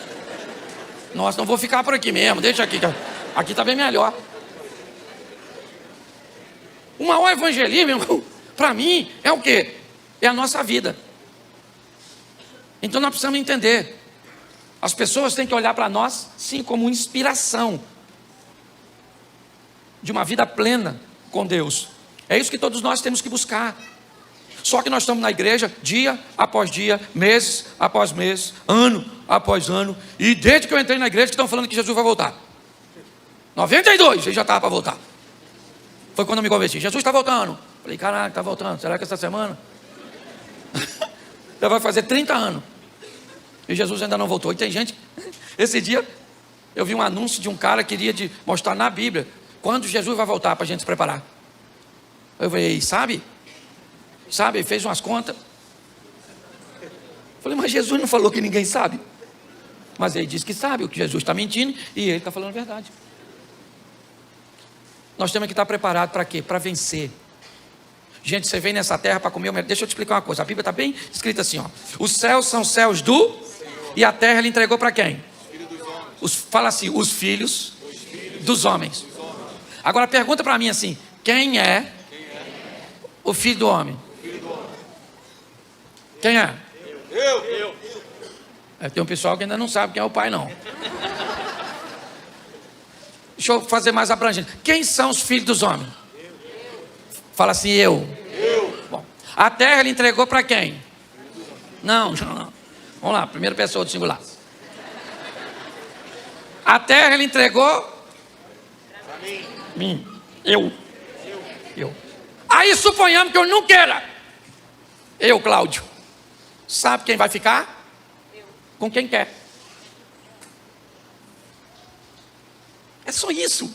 Você está preocupado com Satanás, chifrudo, enxofre. Para que isso? Jesus destronou ele. Para de discutir com ele. Cadê você, Satanás? Não discute nada. Jesus já... Você leva ele para perto de tu. E a hora que o Satanás aparecer, você fala, Jesus, aí. Estou entendendo o que está fazendo perto de nós. Você consegue entender? A sua vida está esperando você fazer o que nunca fez por ela, para ela te dar o que nunca te deu. Pare, né?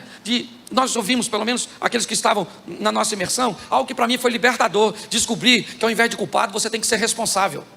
Pare de achar culpado do que está acontecendo na sua vida e descubra o responsável, porque o responsável sempre arruma um jeito de resolver e o culpado sempre arruma um jeito de justificar. Há uma diferença muito grande entre o culpado e o responsável. Judas se sente culpado, Pedro se sente responsável. Saia daqui, sabe? Você cantou hoje, adorou a Deus, mas saia daqui para viver o incrível. Por quê? Porque alguém tem que conquistar esse mundo. Amém. E se você não conquistar, alguém vai. E esse alguém tem que ser a gente. Tem que ser nós. Tem que ser assim. Ah, pastor, é muito difícil. Ah, pastor, você não sabe o que está falando. Eu conquistar alguma coisa.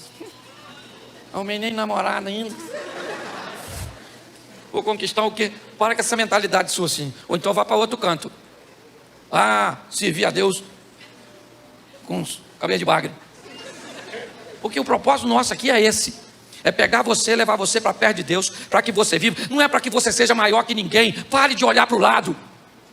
É para que você seja o que Deus quer que você seja. É só isso. Quando você resolve viver assim, foco, prioridade, sabendo o que Deus é capaz de fazer. Vou terminar aqui contando uma experiência aqui minha, pastor de vocês. Há umas semanas atrás eu recebi um comunicado de que o presidente ia me dar uma comenda. Deu, acho que umas 300 pessoas, não era só a mim, entenda bem. Mas eu recebi essa notícia, que eu tinha que ir a Brasília, no Itamaraty, que ia ter uma cerimônia. Eu tinha que estar lá às 18 horas para receber essa comenda. Uma das maiores, certo? Para um civil receber. Só que naquela quarta-feira, 8 horas da manhã, eu tinha que estar na Assembleia de Deus da Penha. Eu estava morto de cansado, porque vocês sabem que eu tenho culto, já tem um tempo que eu não consigo vir, porque eu estou pegando todas as minhas agendas e resolvendo elas de uma vez. Não estou à toa em casa dormindo, não. Eu estou acordando de madrugada, às vezes passo 2, 3 dias. Quem anda comigo aqui sabe que a chapa é quente.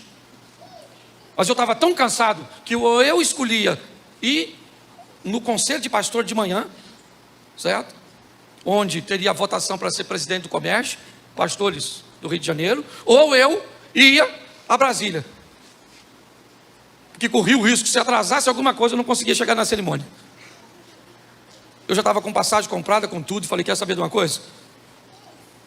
O meu nome já foi para o diário oficial, então a comenda eu já ganhei. Não vou ter o privilégio de estar lá, naquela cerimônia, que vai ser bonito, foto, vai ser maneiro. Sim ou não? Sim. Mas eu resolvi ir para o comércio.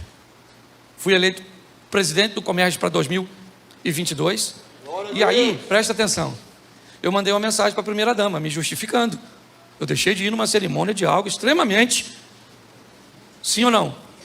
E aí eu quero que você entenda o que é Deus. Ela me disse assim, Cláudio, vou tratar aqui como uma honra que deve ser. O excelentíssimo presidente vai estar na sexta-feira no Rio de Janeiro. E falou que faz questão de colocar a medalha em você. É só você ir na urca que ele vai te receber. Deixa eu falar uma coisa para vocês. Não estou comparando com o que aconteceu em Brasília. Esquece isso, não estou olhando para o lado. Mas eu vivi algo extraordinário na sexta-feira. Uma experiência, sabe por quê? Porque quando você faz o que Deus quer que você faz, não fica nada para trás. É isso que eu quero que você entenda. Tenha sensibilidade de olhar para Deus. Esqueça o que está acontecendo na vida do João, na casa de fulano, nos negócios de fulano, na igreja de ciclano, e olhe para Deus. O que Deus tem para mim, o que Ele tem para a minha vida. Foi isso que Abraão fez. Mas ali, não quero saber o que está acontecendo ali. A bênção não está no lugar, a bênção não está nos Estados Unidos, a bênção está na minha vida. Ele me abençoou. E por onde eu passar, eu vou ser abençoado. Então, gente, o ano ainda não terminou. Eu quero terminar essa mensagem agora, ou essa palavra agora, fazendo uma pergunta muito séria para você. Quem está aqui hoje,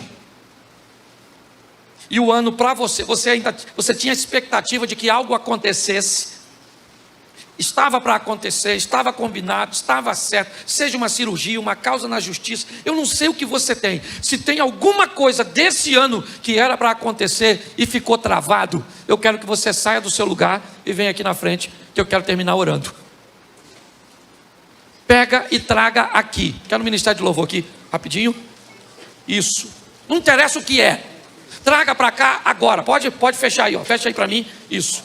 Para vir para cá. Glória a Deus. Isso. Fica mais para frente, porque eu sei que tem muita gente que ficou coisas pendentes. Depois, se não der, fique no corredor. Olha aí, quanta gente que o ano está chegando, o fim, e não viu se cumprir aquilo que estava na sua perspectiva, na sua programação. Ok? Você tinha alguns até certeza absoluta de que iria acontecer. Parecia que já estava firmado, mas não aconteceu. Outros tinham apenas um desejo, oraram por isso, fizeram campanha por isso, mas não aconteceu. Deixa eu falar para você, o ano ainda não terminou. E o nosso Deus é Deus de milagres. A cura pode chegar, a porta pode se abrir, entendeu? O milagre pode acontecer. Eu quero a igreja toda de pés. Todos de pés. Isso, eu vou chamar minha turminha aqui. Vem para cá, Cid. A turma do Manhã com Deus, sobe aqui comigo. Isso, sobe aqui. Todo mundo do Manhã com Deus. Não interessa se você é músico, se você faz parte da equipe do Manhã com Deus. A turma que ora, vem para cá agora. Isso, se posicione aqui. Nós vamos estar intercedendo agora por essas vidas, famílias, casamentos, negócios, saúde. Isso, vem para cá. Isso, glória a Deus. Cadê Eliezer? Vem para cá, Eliezer. Feche seus olhos agora. Feche seus olhos. Eu quero que você do Manhã com Deus se aproxime um pouquinho para frente. Toque em quem você puder tocar. Estenda as mãos para as pessoas que você não pode tocar. Libera agora uma palavra de bênção, uma palavra de vitória para essas pessoas. Pai, em nome de Jesus, nós queremos entregar os nossos irmãos. O Senhor é um Deus que nos ensina a olharmos para frente, a viver pela fé, a entendermos que no limite, quando o faraó estiver quase chegando, o mar se abre e não se abriu antes, por causa da nossa postura, do nosso posicionamento. Que os seus planos não é que morrêssemos debaixo de escombros, mas às vezes não entendemos o caminho e nos aliançamos com quem não deveríamos. Mas Pai, entra com providência em favor dessas vidas, dessas famílias, dessas empresas. Visita agora os leitos de hospitais. Toma os filhos, ó Deus, aqueles que estão nas drogas, na prostituição. Remova toda paixão indevida. Restaura os casamentos, ó Pai, em nome de Jesus. Toma cada CNPJ, cada empresa aqui representada. Toma as causas na justiça. Entra com providência, ó Deus. Desbarata esses documentos e dá vitória para os teus filhos, ó Pai. Aqueles que estão para receber resultados de exames, aqueles que estavam com cirurgias e não conseguiram concluir, em nome de Jesus, ou faz um milagre de cura, ó Deus, ou abre a porta para que se concretize. Nós abençoamos os nossos irmãos, e uma bênção direcionada para 2021, Pai. É 2021 que nós estamos clamando. Entra com providência, ó Pai, e que pessoas nos procurem, falando do milagre, da porta que se abriu, daquilo que aconteceu, em nome de Jesus. Ó Deus, ensina-nos a não perdermos tempo com aquilo que acontece ao nosso lado. 1000 cairão de um lado, 10.000 do outro lado, mas nós não seremos atingidos, porque o Senhor está conosco. Seja conosco, ó Pai. Abençoe, leva-nos aos nossos lares, guardado por tuas boas mãos poderosas, Pai. Que o grande amor de Deus, o nosso Pai, a graça de nosso Senhor e Salvador Jesus Cristo e as doces consolações do Santo Espírito de Deus seja para com todo o povo do Senhor, e todos digam: que Deus te abençoe. Amém. Vá em paz, viva o seu milagre. Domingo nós estamos aqui aguardando você. Deus impossível. Segura um pouquinho. Não desistiu. Segura. Coloca para mim aqui, ó, o anúncio de domingo. É o nosso próximo evento. Como ele não é corriqueiro, coloca para mim aqui, ó. Não esqueça, ó, próximo domingo, 9 horas da manhã, ok? Eu vou estar aqui. Então, queria pedir a você que estivesse conosco na nossa escola bíblica dominical. Tá certo? Deus abençoe. Vá em paz. Deus do impossível não desistiu de mim. Tua destra me sustenta e me faz prevalecer. Deus do impossível